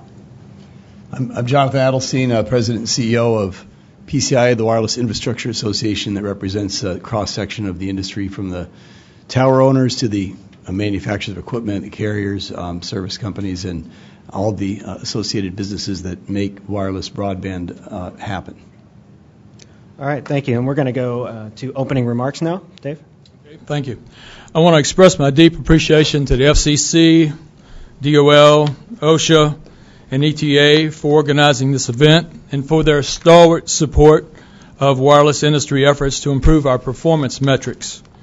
It is important that we also thank all the many talented and passionate people involved with the Telecommunications Industry Registered Apprenticeship Program, TIRAP, NATE, and the NWSA, who have committed thousands of hours of volunteer service to develop the much-needed initiatives we're here to discuss. Virtually all the organizations I have just thanked have determined one of the greatest needs in our industry is to provide consistent and thorough training, testing, and certification opportunities to our tower technician workforce. As a result of hard work, intense discussions, and delving into the depths of detail necessary to fully understand the complexities and nuances of how to better prepare our workforce for true success, we now have a richer understanding of just how much we have been asking of the men and women who work on wireless structures every day. We are all aware that these positions require many diverse and distinct skills that must be mastered in a relatively short period of time. Most legacy tower technicians haven't had the advantage of formalized training. Most of the training we are beginning to require has never been organized into training manuals or online modules. This is work yet to be done. It is a job well worth doing, but one that is exacting and time-consuming. It is critical that we as an industry continue to support each other to ensure that we are creating clear and uniform training opportunities that allow wireless employees to continually improve in the areas of specific skill development, leading to improving quality, efficiency, and most importantly, safety. Thank you. Good morning. I would like to thank everybody for letting me be here today. I am a tower foreman with MUTI, and I believe I see TIRAP a little different than the rest of the panelists here today because I'm on the front line of the industry. I'm an active climber. I run a 3-man crew 5 days a week, home 2 days on the weekends. I have seen a lot of changes from when I first started in the industry till today. With TIRAP, in 2013, MUTI started a training program called MUTI Training Institute. It's a 2-week formalized in-classroom training and on-the-tower training as well. Before that, when I started, it was a 1-day, 10-hour training class. We were taught competent climbing and tower rescue. Now when I get guys in the field as a foreman that have gone through that MTI training, I think they're better suited and more knowledgeable on the safety and what they can and cannot tie off to and position off to on the tower. So I think that TIRAP and MTI and all that training is definitely helping individuals and green hands now get on the tower for safety. Thanks, Chase. One of the reasons I'm here, I began my career in the communication industry in 2000 with SBA, and on the 4th day on my job, I got a phone call from Michigan where a tower foreman, kind of like Chase, had fallen off a 225-foot monopole that belonged to SBA. So I made my way north. I did it, fortunately or unfortunately, I'd had a little bit of experience in OSHA fatality investigations, and started looking at specific hazards that took place and the reason the gentleman fell. When I got back to corporate and relayed the information, at the time SBA had no safety program. They were in the process of acquiring services companies and getting into the services business. Prior to then, they didn't have the need for one. And when I went to the management team and explained to them that this is what happens when we don't follow the proper standards, specifically with 1910-26 regulation from OSHA, these are the things that are going to happen. And you're going to continue to see these happen on your towers unless you as a management team decide that you want to do something different and unique and put together a safety program in order to prevent these mishaps. So that's where we got started. 2 years later, we had one of our own employees fall on a 220-foot guide tower in Florida. And since that day, there has been more management, education, and dedication put towards our safety program and our risk management program than most companies in this industry combined. And that's the reason I'm here. I sat down with Scott Kisting a few years ago, and we kind of outlined what we wanted to do to change the industry. Obviously, we were sitting somewhere having a drink, not thinking too well. And then, lo and behold, here we are with a TIRAP apprenticeship program, and we'll see what happens. So it's clear to everybody that we are a nation that demands to be connected to everything all the time. We have customers that want to view what they want to view, talk when they want to talk, text where they want to text, and they want to do it from pretty much everywhere. And as a carrier, that really demands that we continue to build and grow and modify our network. This ever-changing, ever-growing network demands a vast number of people with a wide variety of skills. And at Verizon, we realize that we may not always possess that expertise for every job that we need to do. So we hire people to help us where we lack that expertise. It's important for us to be able to identify those companies with the right expertise for particular tasks, and TIRAP is a way that we feel we would be able to assist not only Verizon, but everyone in the industry, help find the right people to do the right job. TIRAP's charter is to work with the Department of Labor to create and define qualified positions where individuals can gain the knowledge necessary to add value to our industry through apprenticeship programs that are standardized and nationally recognized. Not only will such apprenticeship programs create a skilled workforce through the certification process, they will assist employers like Verizon to more readily and accurately understand which individuals have been trained, in what areas, and to what degree. They will assist carriers in making decisions about suppliers and vendors that we partner with, and the lack of uniform safety standards and certification programs in the industry today make that difficult for us to do. Nonetheless, Verizon Wireless has established programs to review the safety records of the vendors who we choose to do safety-sensitive functions on our behalf. For instance, Verizon Wireless has hired a third party with expertise in safety program assessment and to help us evaluate our contractors. However, having a standardized nomenclature for job titles and training requirements across the industry will enable wireless service providers to hire the right people and engage the right contractors. Safety is a must. It's the top priority in our industry, and the last thing that anyone wants to hear about is someone being hurt or, God forbid, losing their life doing work on our own network. So through the formation of TIRAP and collaborative efforts like this one here today and hopefully several more in the coming months and years will help us reach that end goal, and I believe that certification and standardization across the industry is something that's been lacking, and I'm happy to see that all of the people here today to help drive towards that end goal. Thank you. Well, thanks for having us here. It's great to be back in this room with a panel of 5 people. I used to sit back a little bit further on the dais back there with 5, and we had a vote back then. I think here, all of us vote for safety and are voting for workforce development. So we really appreciate the Department of Labor and the FCC focusing attention on these critical issues, especially here. It's the 20th anniversary of the Telecom Act that I had the privilege here at the FCC to help to oversee the implementation of it. And we've changed so much since then. This industry has exploded in growth. As Lori mentioned, people demand so much data, and yet our training programs and our educational system, our academic institutions haven't kept pace with the growth of our industry. There's one thing we've heard this morning again and again is that we need better and more effective training programs. And we are also in need of better workforce development programs. And that's why I'm so proud that so many members of the TIRAP board are members of PCIA, and that TIRAP board members are here today, and that the FCC is focusing on it. I think that the chairman really talked about what's going to happen coming in the year ahead, where there's an enormous amount of deployment yet to go. In the next 5 years, as we get to 5G, we've got to have a workforce that's prepared to do that.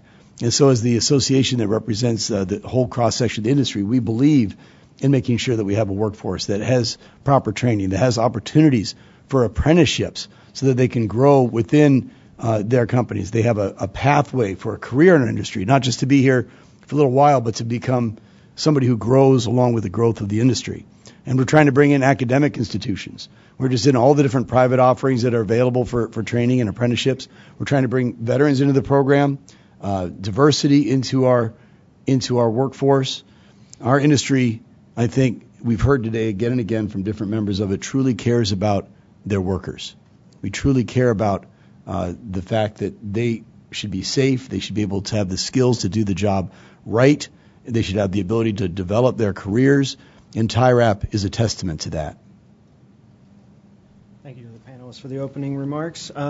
So the prior panel discussed, it actually had comments just talking about the problems that are continuing in the industry. One seems to be contractors lying about their employees' qualifications. Another is that unqualified people keep climbing the polls ultimately. And TIRAP can be a solution to this. TIRAP was signed into existence on October 14th, 2014, in the prior workshop on this, on tower safety. And it's time to sort of revisit and check in. We're a little over a year after. TIRAP was created with ultimately 3 main goals in mind. You had safety, quality, and job advancement of or for workers. And so 1 year into the program, to all panelists, starting with Dave Anthony to my left, has TIRAP program advanced these 3 main goals? If so, how in your opinion? If not, what does it need to improve? And feel free to talk about what TIRAP has done well to date and what it needs to improve going forward. Man, that's a heavy question, Mark. We are slogging forward, and it is a slog because there's a There's a lot of things to filter through, a lot of things to go through. But I am very pleased to be working with TIRAP in the development of training standards. What is it that our people need to know to do their job at each level? And that process is underway. There is a lot yet to be done. It's being done by an all-volunteer force. They're few in number, relatively speaking, but we are making progress, and that progress is stimulating a lot of discussion in the industry, some enthusiasm, some questions, some resistance, but at the end of the day, if we pursue this course, we will make a very positive impact in the outcomes of performance by the workers on tower structures in all telecommunications sites in the future. That has not happened yet. It is something that we can promise, though, with some level of certainty because of the efforts that are being undertaken. Thank you. This is for the TIRAP board members, of which there are 4 on my panel. So, David, you're next. I agree with a whole lot with what Dave said, especially when we're short on numbers. We're a volunteer Army, and we're self-funded. So we're kind of all taking this on as best we can and moving forward as quick as we can. And basically, it's the companies that represent the TIRAP board that are financing our path right now and our meetings and development projects that we're working on. I think that what we have accomplished in the past year and 4 or 5 months has been remarkable. We have a long way to go. We have already received ONET codes for 2 job titles and curriculums. The Triple T, we call it, telecom tower technician, and then the cell site tech. Those 2 have already received their ONET codes and are in the process, or in the apprenticeship program. We have sent in 3 or 4 more at this time that are under review. We hope to get ONET codes in the next 30 to 60 days, and then we'll run those forward in the apprenticeship program as well. So we have been busy. It is slower than we'd like for it to be. It's slower than what everyone would like for it to be with what's going on in our industry and the number of accidents and fatalities that we experience. But we need everyone's help, and everyone in this room that wants to volunteer to help with this Army, we won't turn anyone down. Thank you. Lori? Yeah, I think I'm probably the newest comer to the group, so I have a little catching up to do. But I think it's been a pleasure to be a part of all of this, and I do think that we're making some positive strides. We certainly do have some ways to go. Everyone else was talking about the good things, so I'll mention the thing that I think we can still improve upon, and that's the engagement of the HR departments throughout our industry. I think there's a real opportunity to educate and get our HR departments involved to understand what TIRAP is doing, what the goals are, what types of other job titles beyond tower safety might be able to be brought to the forefront for apprenticeship. So I think there's still plenty of work to be done. Like you said, we are small but passionate group. Anyone interested in helping, certainly we would love the assistance. But overall, I think we've done well, but we still have some distance to go. Jonathan? I really agree with my fellow panelists. We're small but mighty. We've got a ways to go, but look at what we've done. I mean, we are, in the short period, the first recognized apprenticeship by DOL, as I understand it, that's gone across an entire industry. Normally it's one company, and that company has an apprenticeship program. We have a sharing opportunity here. We brought together a broad cross-section of the entire industry behind an apprenticeship program. Never before have we seen that.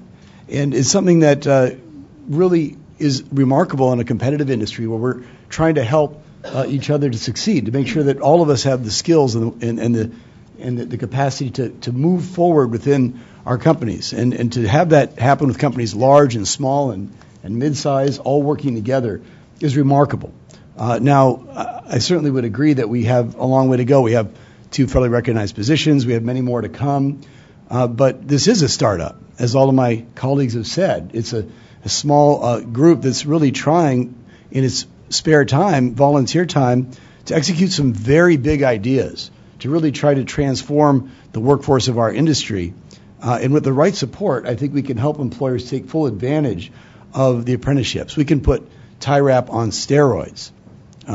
We have commitments from more than 30 companies that are all different sizes to work with us. Among them, they want 800 apprenticeships in the short-term period. It's difficult, frankly, for TIRAP to provide help to all of those companies that are coming to us that want to join, to make sure that they have before them what they need to develop the content that supports these apprentices, to recruit companies to participate, to recruit apprentices to join, to provide on-the-job training materials and other resources. We need to hand this to companies and make it very easy for them so they can quickly see the benefits of apprenticeship. A lot of them are very interested, but I think with enough support that we're poised to take off across the entire range of our industry, from large companies to small companies, and we can really provide a model for other high-tech industries where training has not kept pace with technological developments. You guys certainly have, in just explaining all the things that you've done, certainly it's a mammoth job. And I guess that the question here for the group this time is almost kind of where do you kind of start? But the TIRAP board has spent a large amount of time focusing on creating occupational information network, ONET codes, which allow for a particular position and its requirements and competencies, such as telecommunications tower technicians that Chase is apprentice for, to be recognized by the Department of Labor. Would anyone like to explain what are the benefits of getting ONET codes for position and how structured apprenticeship from the industry results? What are the advantages of using the ONET codes, and why is it warrant so much focus? From our standpoint, I guess there's kind of two answers. I can take it with the SBA hat or from the TIRAP hat. The SBA hat is that the uniforms are job titles and positions and job descriptions, which makes it a lot easier across the country as we're spread out in order to provide assistance to our crews. But also the ONET is something that we like to try and are going to sell to our current employees and new employees that we hire.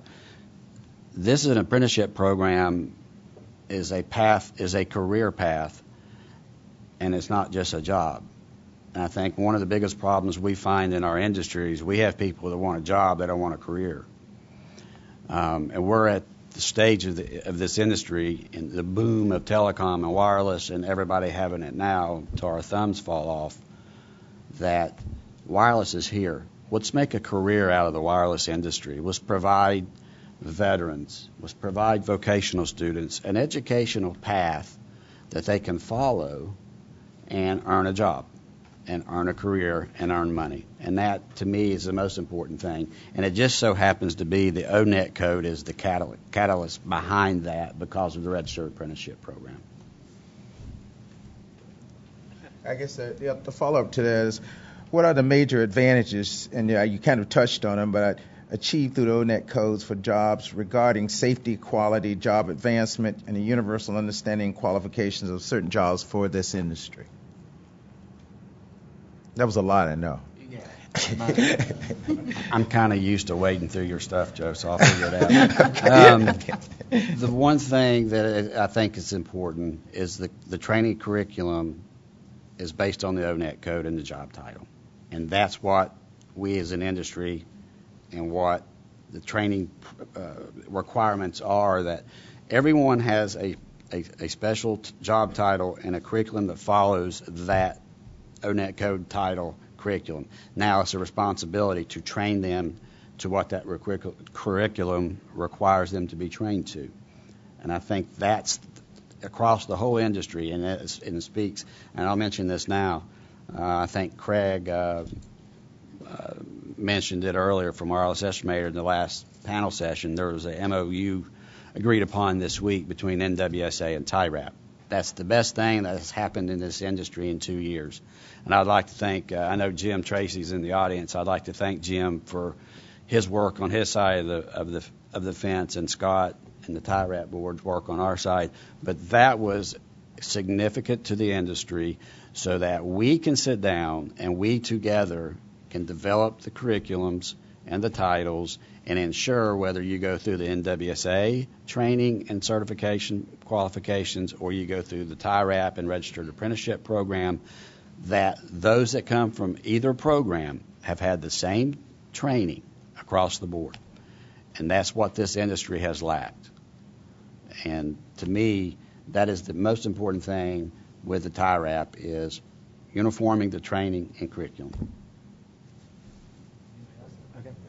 So this one I'll start with Chase, and then we'll move to anybody else who wants to answer it. But TIRAP being focused on job advancement, as has been emphasized, it's good that we have someone on the ground. To the extent that TIRAP has helped you, could you explain, maybe as far as people you'd want working for you as a foreman, or how you see sort of a standardized, certification and title of what you're qualified for, potentially helping you if you were, hypothetically speaking, to go somewhere other than MUTI? So with TIRAP, it classifies you for your job. So you start at the bottom as the apprentice, and you work your way up higher and higher. So with that, the higher you go, and then you train the guy below you, take your spot, and that's how you move up in the industry. The more experience you have, the higher you are up there. With the apprenticeship program at TIRAP, if I were to go to another company, like you said, I have the certification to show the employer, I have this much training, I have the card, it's registered. They know that and they can trust it. Without TIRAP, now you have a guy that come apply at your job and say, oh, I have 6 years experience in the industry. They get out on the job site and you wonder what they did for 6 years in the industry because the experience isn't there. They're lacking that. And that's when safety comes into an issue as well, because can you trust them on that tower? They say they have the experience, but then they don't show it out there. With TIRAP, you have that structure and classification and now safety all in one. Yeah, thanks. So you've been with MUTI for 4 years, and TIRAP is a year and a half old, but the telecommunication tower technician is one of the first positions they came up with under that program. Have you seen the training change in the 4 years you've been there? The training has changed, and like I said in my opening remarks, when I first started, it was 1 day, 10 hours long. We went to a tower, we did competent climbing, climbed to the top, move around the tower, climb the X-bracing down. So you could use your safety climb on the way up, your Y lanyards on the way down. So you have training on all of that. Now you have in-classroom training, which is taught by very knowledgeable people that have a lot of experience in the industry. And we also have a training tower in Champaign as well that we can go out to, and we can do our rescue still, and we can do our competent climbing. We also have continuing education. We have safety coordinators that come out and they do, audits on the crews throughout the week. When they're out there, they open discussions for everybody that's out there. So it's not like hands-on learning, but by asking questions, the guys are learning more about what's going on. Yeah, so since you're in the TIRAP program as an apprentice in your foreman position, there's a question from the audience that actually feeds into what would be relevant here. So I think Justin is the name. So the question is, a new climber's first time on a tower shouldn't be on the job site. Are tower owners willing to allow access to towers for training climbs? What's your answer to this? Like, it seems like you get on in classroom training for 2 weeks. I thought that's what you said. There's in-classroom training, and there's also on the job or on our training tower. Matt, let me take the ownership Yeah, sure, please. portion of that. We currently do not allow tower training on our sites for several reasons. Number one is the risk and liability. 2 is we don't have a lot of faith in the folks that do some of the training, that they'll do it the way we expect it to be done on our towers. And we have our own tower training program, so we don't use vendors for training. And it's just an SBA policy that we try not to allow that. Now, we have in the past occasionally, but that's not uniformly allowed on any of our sites. And I think American and Crown, if they were sitting here, would probably agree with me. But that was great. I want to go back to Chase again, as the only climber on the panel, and I know these guys have all climbed at one time or the other. What would you improve about the practice of tower climbing training to assure you and your team are safe? And the other part of that is, and what, in your experience, would be the easiest improvement that all companies could make to keep the tower climbers safe? The easiest improvement, I think, would be to let all the tower climbers know that no job is more important than their life. You can push a deadline back. People might get upset with it, but you can always push that back. It's not worth losing a life over. And I think that's the biggest thing that needs to be emphasized, not just to the climbers, but the companies as well. Start at the top and filter that down through everybody so that everybody is comfortable with stopping a job. Because if I'm on a job site and there's something safe, my guys know it as well, they can stop it at any time. And we will discuss what is going on. We have an acronym with MUTI, it's called SAUCE. So stop, assess, understand, communicate, and then execute. So you're going to stop whatever's going on, talk about it with everybody, and then execute it. And it's overseen, and everybody's under the understanding of what's going on and the safest way to do it at that point. Yeah, so I'd like to do a follow-up to both what you said and David. Your companies both have respective practices that sound terrific. How does TIRAP help promote the best practices to ensure that it becomes an industry-wide standard? Maybe what SBA teaches is better than some companies, and TIRAP is a link among them in the training. Is there any sort of sharing of best practices that TIRAP can facilitate? everything that we do from an SBA standpoint now, since we started TIRAP, and we're in the process of finalizing some of our curriculums to meet the ONET code requirements and so forth. But we have our own what we call Tower University in Alabama. Every employee that comes to us that works in the field, they spend a week there before they are deployed. Or if they're deployed before they come there, they have to stay on the ground. And we provide 10 hours of quality training, OSHA 10-hour, tower safety rescue, rigging. We take them out. We have a tower in the back we use, and so forth and so on. But the TIRAP curriculum and the way we do things is very similar. And it's kind of the way we have done things for many, many years. Now, is our program better than anyone else's? I don't know. Jonathan, you want to? Yeah. TIRAP is really all about sharing best practices and establishing apprenticeship programs that take the best from all of the different companies and get the board together, all of its expertise, outside experts that are working on our committees to say, how do we do this right? What is the best way to do an apprenticeship? And so we're trying to coordinate across the industry. PCI works with them on regulatory matters. For example, we help to coordinate with TIRAP our response to OSHA's request for information that was talked about in the previous panel. And we're working to develop other things to go with what TIRAP is doing in terms of training. Another thing we do is support TIA standards. There are a lot of good standards out there today that if they were followed, we wouldn't have those numbers on these charts. And we work to uplift and support those and ensure that our apprenticeships take into account existing TIA standards. You mentioned, of course, David mentioned the MOU that we signed with NWSA. We want this to be something that is industry-wide, that we have a recognition of what these jobs are that should not vary from program to program. And I think David's right. That was a great breakthrough. We're now creating TIRAP TV. I don't think I've told the board members that's what maybe we'll call it, but we have a bunch of videos that we've done. TIA's helped with that. But we have a channel on YouTube we just created that we can share vital information, and people can use that in the field. They can use that at home to learn about how to do the job right. And of course, we work with the trade press to get the word out about what we're doing. So TIRAP exists for that very purpose. I'd like to do a follow-up with Chase real quick.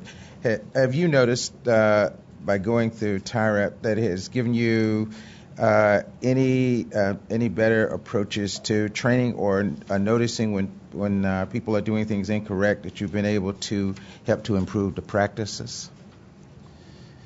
I mean, safety is always the big concern for me out on the field. I'm with my guys out on the field more than I am with my own family. So I see them a lot more, so they are family to me. So that is my main concern out there, is the safety of my guys. If the weather's too bad, they're not going to climb. If I wouldn't climb, I'm not going to ask my guys to do a job I wouldn't do myself. What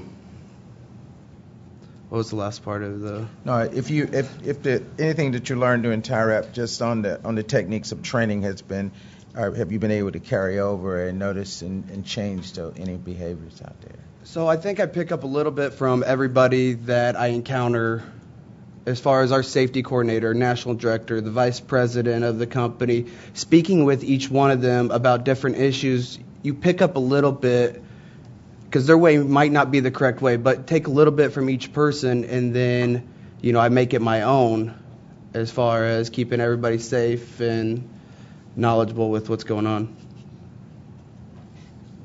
I wanted to get back to something the prior panel mentioned in some of the comments, which is, how do you know the contractor's telling the truth? Can TIRAP facilitate discovery and knowing what you're getting when, for instance, Lori, your company's Verizon, they do a lot of contracting.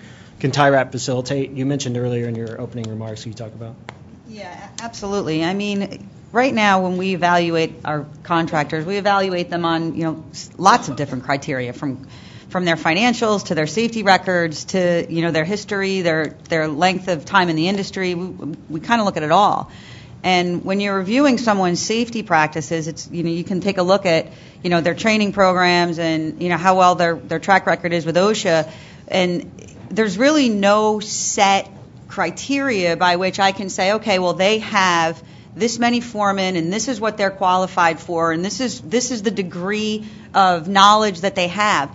So while we're doing what we can with the tools that we have at our disposal, having that uniform across the board ability to say a technician one can do this, a tower foreman should be capable of doing that, and earning that title, I know he's gone through steps A, B, C, D, and E to get trained to get there, certainly makes it a lot easier for me to sleep at night that I've chosen the right contractors. And right now, that's difficult to do. So there's an awful lot of trust that goes into the qualifications that people are presenting as their training. And the comment earlier about, I'm copier qualified is frightening at best. I mean, how do we wade through that as a carrier and know the difference between the guy who actually took the training and the guy who just photocopied his friend's certificate and, did a nice job putting his name on it? So certainly any sort of uniform ability to evaluate someone's skill set would make it a lot easier for us to trust the decisions that we're making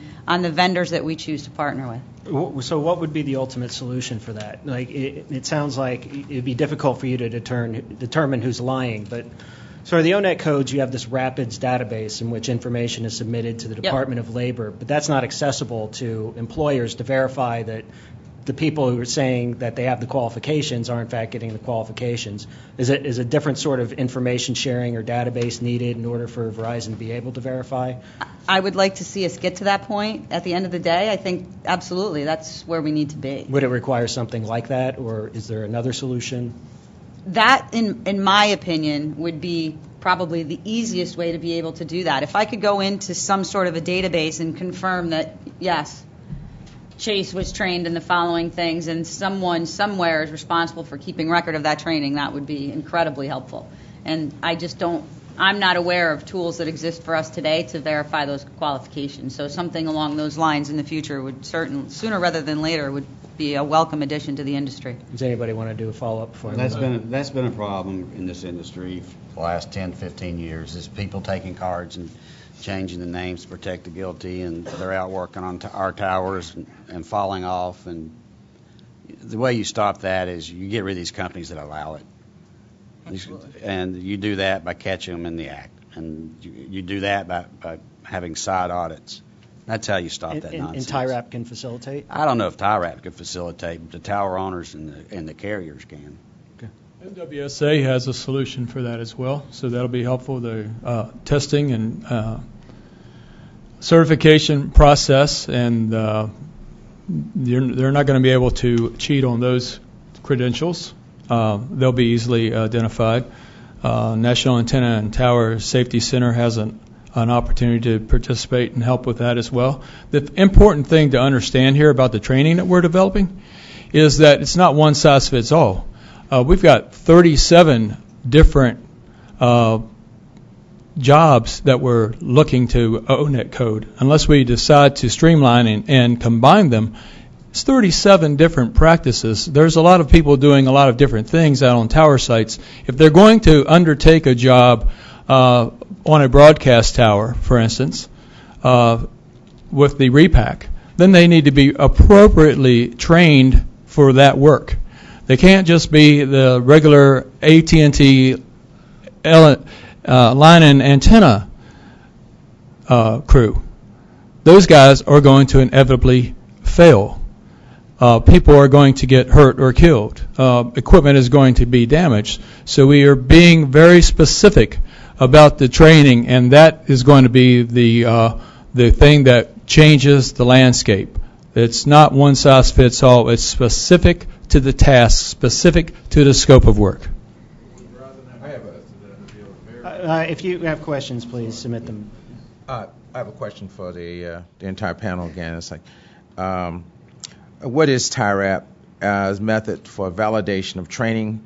How will this model be any different than existing internal company training programs?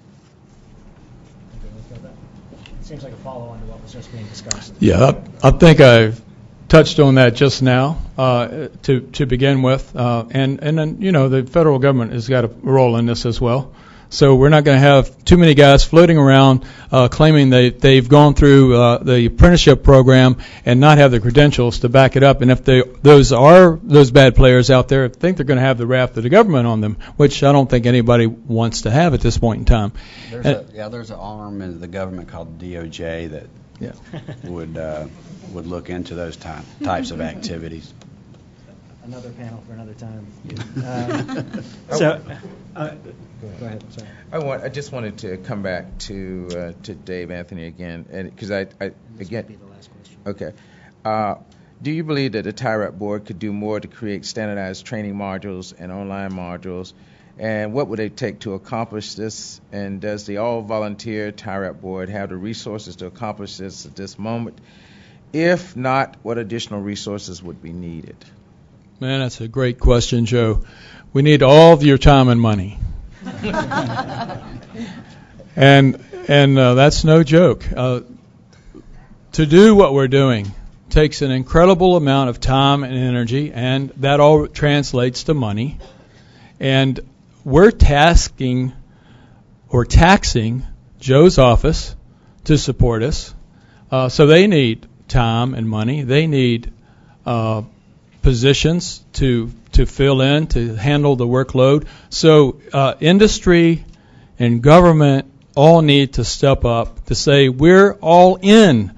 We're all in. We're asking for the training. We are going to be all in. We're going to support the training. We're going to pay for the training. We're going to validate the training. And we're not going to let anybody cheat us any longer. If we all say that, if we make that determination today, then we will achieve every goal we have set and out in front of us. But that's what it takes. It takes that all-in commitment. I'd kind of back that up. I mean, we're at, as I said, almost like a startup phase. And once this thing gets fired up, it'll be self-sustaining. But at this point, we need better infrastructure to carry out the programs and initiatives that will allow this to benefit companies across the country.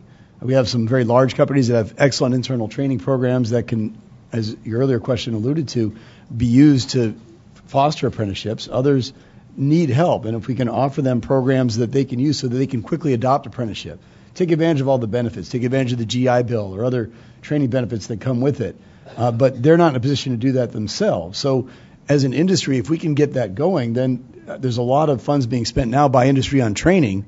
We want to channel those into the best possible quality, and TIRAP is a vehicle for ensuring that the best of the best sort of gets boiled down and then is offered to companies of all sizes, not necessarily standardized. Different companies have different things, but there's some basic RF issues that everybody should know. There's some basic ways that you deploy a small cell or a DAS network that everybody should know. And I think we could get the resources in place. We could really fast-track development of this program. Otherwise, we will continue the slog, as as Dave put it, and we'll get there. We could get there faster, I think, with more resources. I think that's one of the most important things of the apprenticeship program is the aids and grants that can be available to smaller companies who can't hire full-time safety staff or training staff. It's great for the GI Bill. We work with W4W and Kelly Dunn's group trying to hire veterans. I mean, what better workforce can we have than bringing veterans back from overseas and putting them in our industry and taking advantage of the GI Bill to do so. So that's really a key player in the apprenticeship program, and the way we are kind of taking it on is the funding and money that's available to be taken advantage of. Yeah, so as far as what TIRAP can do, moving to veterans, there's a lot of and underemployed veterans. They receive a lot of good training through the military. Is there anything TIRAP can do for their job advancement? I'd like to start with Dave Anthony, who's also a senior advisor for Warriors for Wireless. Dave, you got?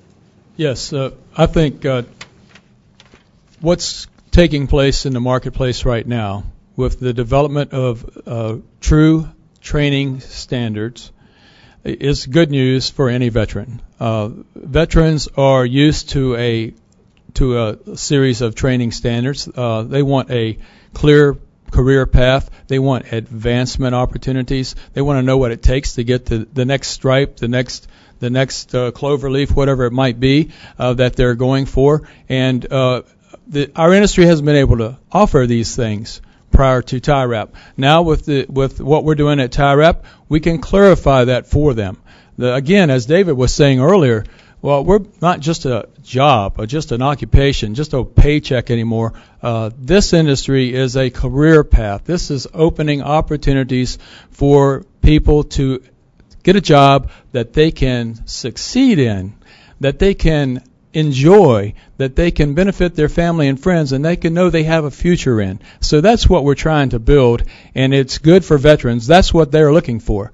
And many of them, and I've got one here today with me, and many of them fit in like hand in glove into our industry and into our companies when we open the door and show them that path of progress. Jonathan?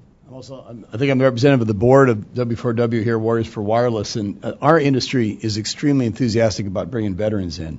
For all of the issues we talked about and heard about today, they are the perfect addition to our workforce. Not only is it the right thing to do for this country that we all love and believe in, but they are safety-oriented, they're team-oriented, they're leadership-oriented. They're the future of our industry. If we can bring them in and give them a career path through apprenticeship so that they're not going to want to stay in one position. A lot of these folks are real leaders. Give them a way that they can become the foreman, and they'll be there quicker than anything else.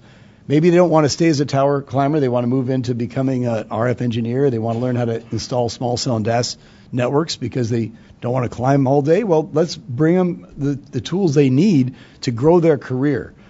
We held a summit at the White House, and we were very appreciative of the administration's support for veterans, where we brought industry folks together with members of the Department of Veterans Affairs, DOD, all of the different services to talk about all the benefits. It's amazing. We could actually use the GI Bill to help train a workforce to get them started in this, and then they'll just take off. They'll blossom. And there's new programs the administration is doing to try to get veterans jobs. For example, we can have a veteran that's a current military official that can be placed in one of our companies for 6 months while on active duty military, being in this apprenticeship program. And there's no obligation to hire them at the end, but we have an opportunity to train them using GI Bill funds. So what a great thing to bring a member of the military into our industry that way, because those are the folks that are going to build a culture of safety. We talked about a culture of safety before. Nobody better to do that than the men and women from our military. Thanks. I have a question from the audience. It goes back to a lot of what I was talking to you, Lori. So this is from Nick Vespa of Southeastern Towers. Do you believe that Verizon would be willing to pay an increased rate to contractors that utilize TIRAP certified individuals? I think that Verizon is committed to hiring the best contractors for the job. And as a project manager who has evaluated jobs for bid, In one of my previous roles, we look, like I said earlier, we look at everything, and you don't always give the job to the lowest bidder, contrary to some of the things that we may have heard here today. That really is not a standard practice. So would we give a job to someone who is going to charge a little more and I can sleep at night knowing that every one of those people is going to leave that tower? I think we would do that. We do have policies, and we've have history of allowing our tower riggers to use man lifts when they felt it was the right thing to do. So I think that, quality and safety is a priority, and if we feel that a vendor is not going to be able to perform a function on one of our towers safely with the amount that they've bid, we would think twice about who we awarded it to. So there you go, contractors. Get your people certified. Get your people certified. Do you want to ask one? I'm trying to get through audience questions. We're running short on time. This is another audience question from Marcia Morford. Right now, they are vetting through paperwork only. Third-party auditing by independent third-party companies would ensure and stop falsification, correct? I'm sorry, could you say that again? So third-party auditing could stop and help ensure against falsification. Falsification of records, or I think poor this installation quality on a job site? I think this question's getting at contractors who lie. Okay. I don't care what you have in place, you're not going to stop this. And you can slow it down and contain it. But it goes back to, and this is, I'll put my SBA hat back on. We did somewhere around 500 site audits last year. And the first thing we look for is, let me see your training certificates. First aid CPR, RF, tower rescue, whatever the task you're doing, you better have a card on you, or you're not going to work for us. And that's the only way you're going to stop this. Yeah. The problem is you have a lot of these small companies or companies that don't want to play by the rules that will send someone to a vendor's train-the-trainer class. They send back the guy, and he sits there and starts filling out cards. I've seen it multiple times in the industry. But audits would be a good place to start. Yeah, to build on that, I think audits certainly would be helpful. Do I think we're going to stop everything? Are we going to catch every liar, every cheat? Probably not. Heck, people are falsifying driver's licenses and passports, and we don't catch all of them either. But, you have to take steps in the right direction, and putting some more tools in place to catch more of those liars is certainly a step in the right direction. Another question from the audience from Britt Hutchinson. Good companies train their people properly for the most part.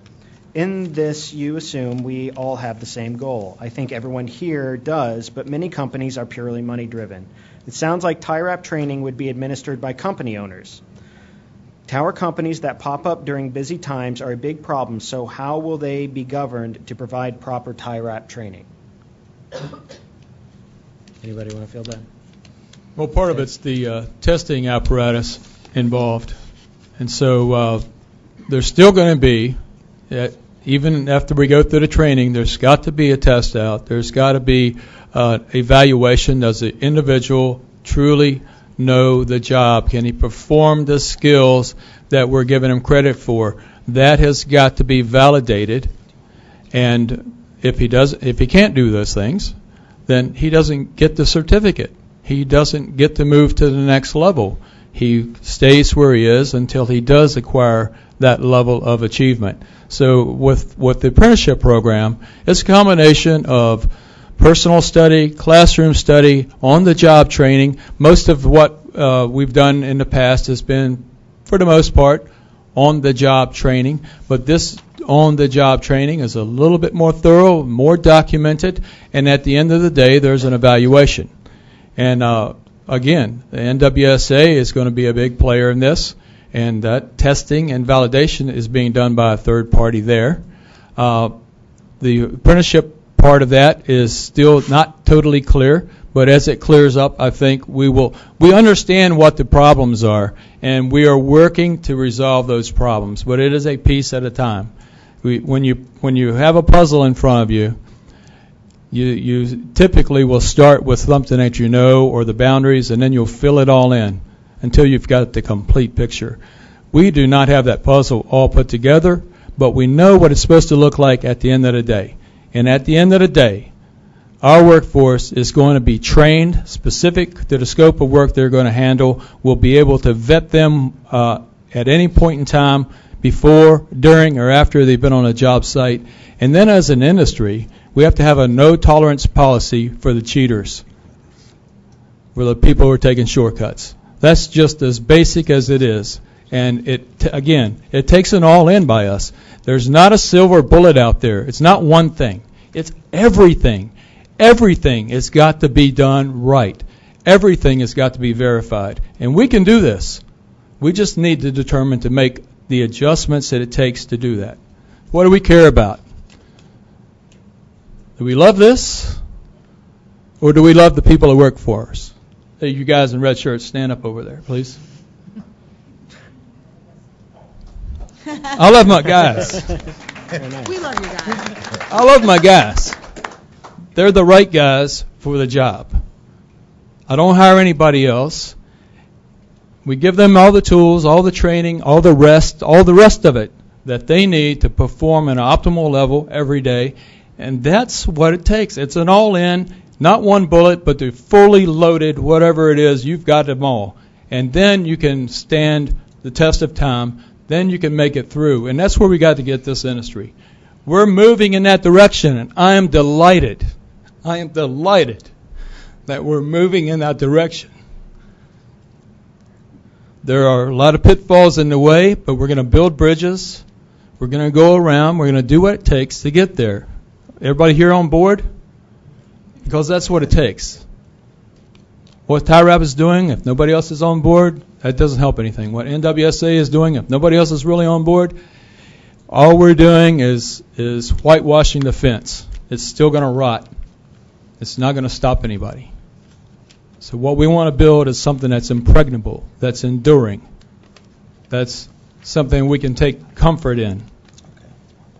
Let's do that together.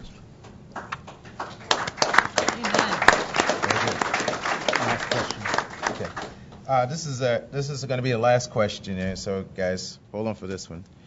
How does TIRAP work for climbers, owners, foremen, etc., that have been in the industry for many years and are clearly more skilled than an apprentice? They'll be able to test out at each level. There'll be a skills and an educational session to each level, and they can test out. Would you address that? Yep, you're right. All right, and so we're running out of time. Closing remarks, Dave? Your participation is required, as well as your patience. This is a work in progress. We've got a good start. We've got a long way to go. Let's work it together. That's the bottom line. Every level of industry has got to do their part for us to be successful. If you have any questions about what that is, I can help you out. I just want people to, safety starts with the company, and it has to work its way down. So if a company isn't safe, your climbers aren't going to be safe. They're going to do the shortcuts to it. Complacency got brought up earlier. You can't get complacent. I climb, not every week, but I climb often. And you can't get too comfortable up on the tower, because when you get too comfortable, that's when mistakes start happening. Because you think, okay, well, I can move from this spot to this spot. It's 3 feet. So you just have to be safe about when you do it and stay 100-100. I'd like to thank everyone for being here. I'd like to thank the FCC, Department of Labor, especially our 2 moderators. And this is what this industry needs, is more workshops like this. In my 16 years in the telecommunication industry, I've investigated over 17 fatalities. They were all one of my own employees and then the others on SBA site. It gets kind of old. It's tiring. It's not something probably many in this room have had the opportunity to do. And there's only one way to stop that, and that's to pull together as an industry, put the safety requirements in place, use the standards that we have, and provide the training these people need. Thanks. keep on this whole theme here, safety clearly is paramount, right? It's not an action, it's not a function, it's a culture. And it needs to be the culture at all levels from everyone involved, from the climber himself all the way right up through the contractors and the riggers and the engineers and the carriers. And until everyone is willing to accept that they have a role in safety, it's going to be difficult for us to get where we need to be. So drive the culture change. Take it out of this meeting and take it back to your respective employers and into your day-to-day work. It's culture. And we need to stop focusing on the $20 bill that David held up earlier and start focusing on each other. Look to the person next to you. I want to make sure that they're going to be here next time we have an opportunity to get together in a forum like this. So that's kind of all I have. We just put this in the perspective of our industry. We're in a special industry. We don't just make widgets. I'm reminded the chairman was here before. All the members of this commission, all 5, are for more wireless broadband. They want the country to have that available. It improves education, it improves healthcare, it improves public safety. We talk about saving lives. These towers these people are going up on are providing antennas that are going to beam 911 signals, that are going to beam E911, which is going to have broadband signals in them, so that people's lives can be saved that have nothing to do with our industry. We're creating jobs, but it's got to be done right. And to keep up with that, we need to have things like apprenticeships, to be able to keep this labor force on the cutting edge, to professionalize the labor force, to allow it to keep up with the rapid growth of our industry and the technological changes that we're having. And the more support we can get, the faster we can transform this workforce to make sure that we keep up with the demands for mobile data. And how we do it is what we talked about today. We have to do it right. We're about to hear from Kathy Pierce and about your son. And we can do it safely. We don't have to hear stories like that. I'm so sorry for your loss. And we have to do this right. Thank you very much on behalf of us. And please stick around for the concluding remarks underscoring the importance of all this. Thank you.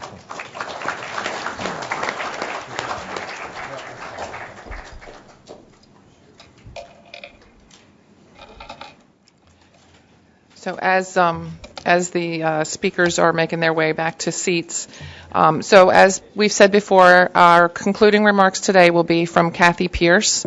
Kathy is a volunteer with the Hubble Foundation. Her son, Chad Weller, passed away on March 19th, 2014, while working as a tower climber in the field. Kathy wants to take an active role within the industry and help the foundation raise awareness about issues surrounding tower climber safety. So, Kathy?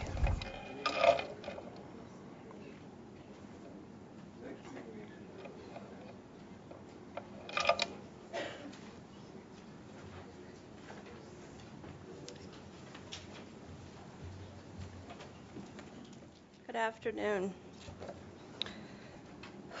I want to start by thanking the FCC and the Department of Labor for giving me the opportunity to be here to speak at this workshop again, as they did October of 2014.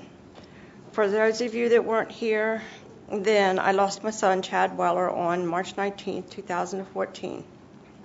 Chad was 21 years old and had his whole life ahead of him. I can't believe that next month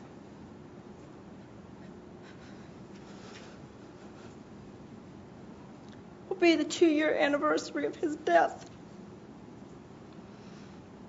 On the first panel, Don, you really hit my heart, and I had to leave the room because Chad climbed that day with a very foggy mind because of what happened prior to that between him and his foreman, and he was forced to climb up there anyway. So that hit hard.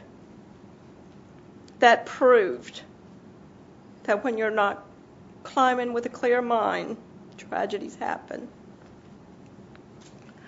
I'm here again today to stress to you the importance of safety in this industry and to encourage all of you to remember that safety isn't someone else's responsibility. I do know changes won't be made overnight, but I want to encourage everyone in an industry to continue changing the safety culture and to work towards the betterment of the industry for the climbers in the field.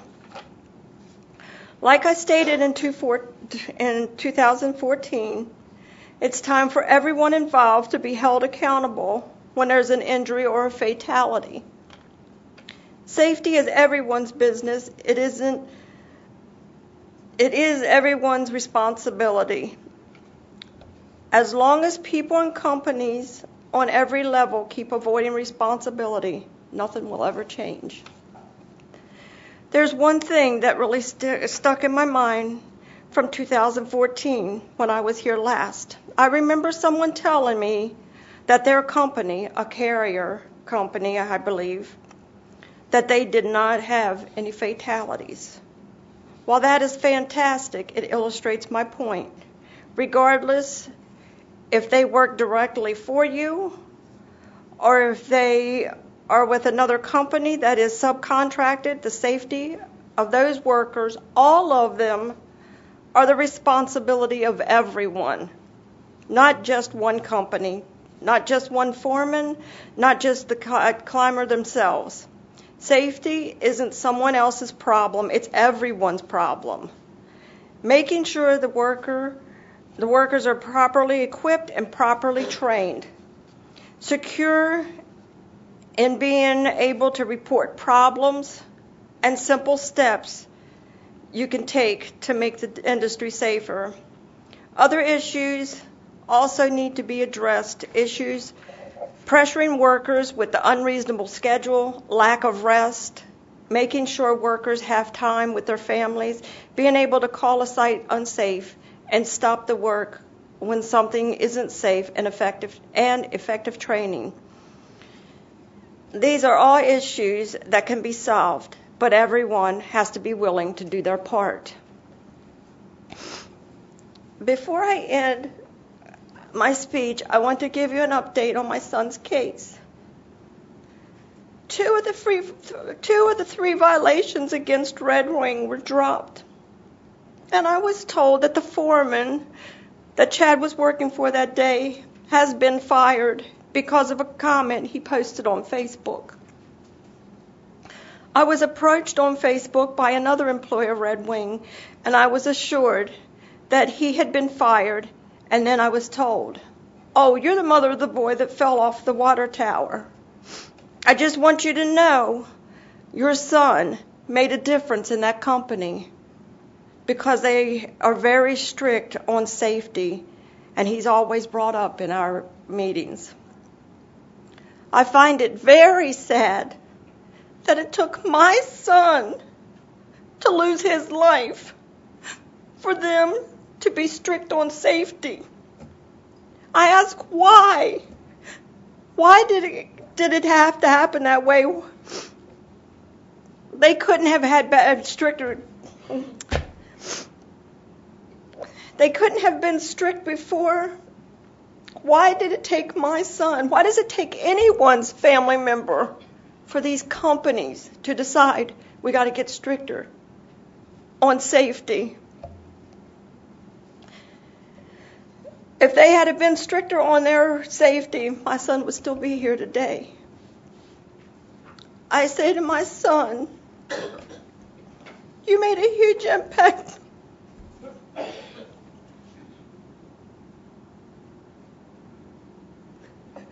You made a huge impact on people's lives when you were here with us. And now that you're gone,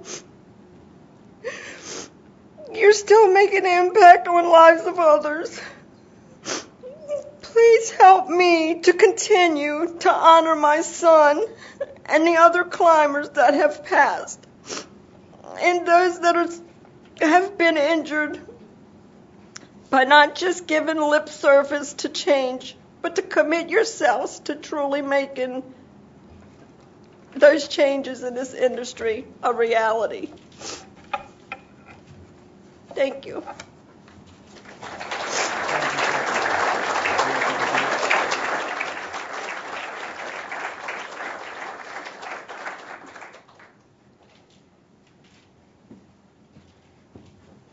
Thank you very much for those remarks, Kathy. So today's workshop covered a lot of ground, and so did Kathy's speech, so I think we'll let her have the last word on this issue. But we, as the organizers of this workshop, want to thank everybody for coming out today. We felt like we had a terrific group of panelists and terrific discussions. And we want to thank you for coming today and participating in this as we all work together to make this a safer industry. So thank you very much. And that'll be the conclusion of our workshop. Thank you.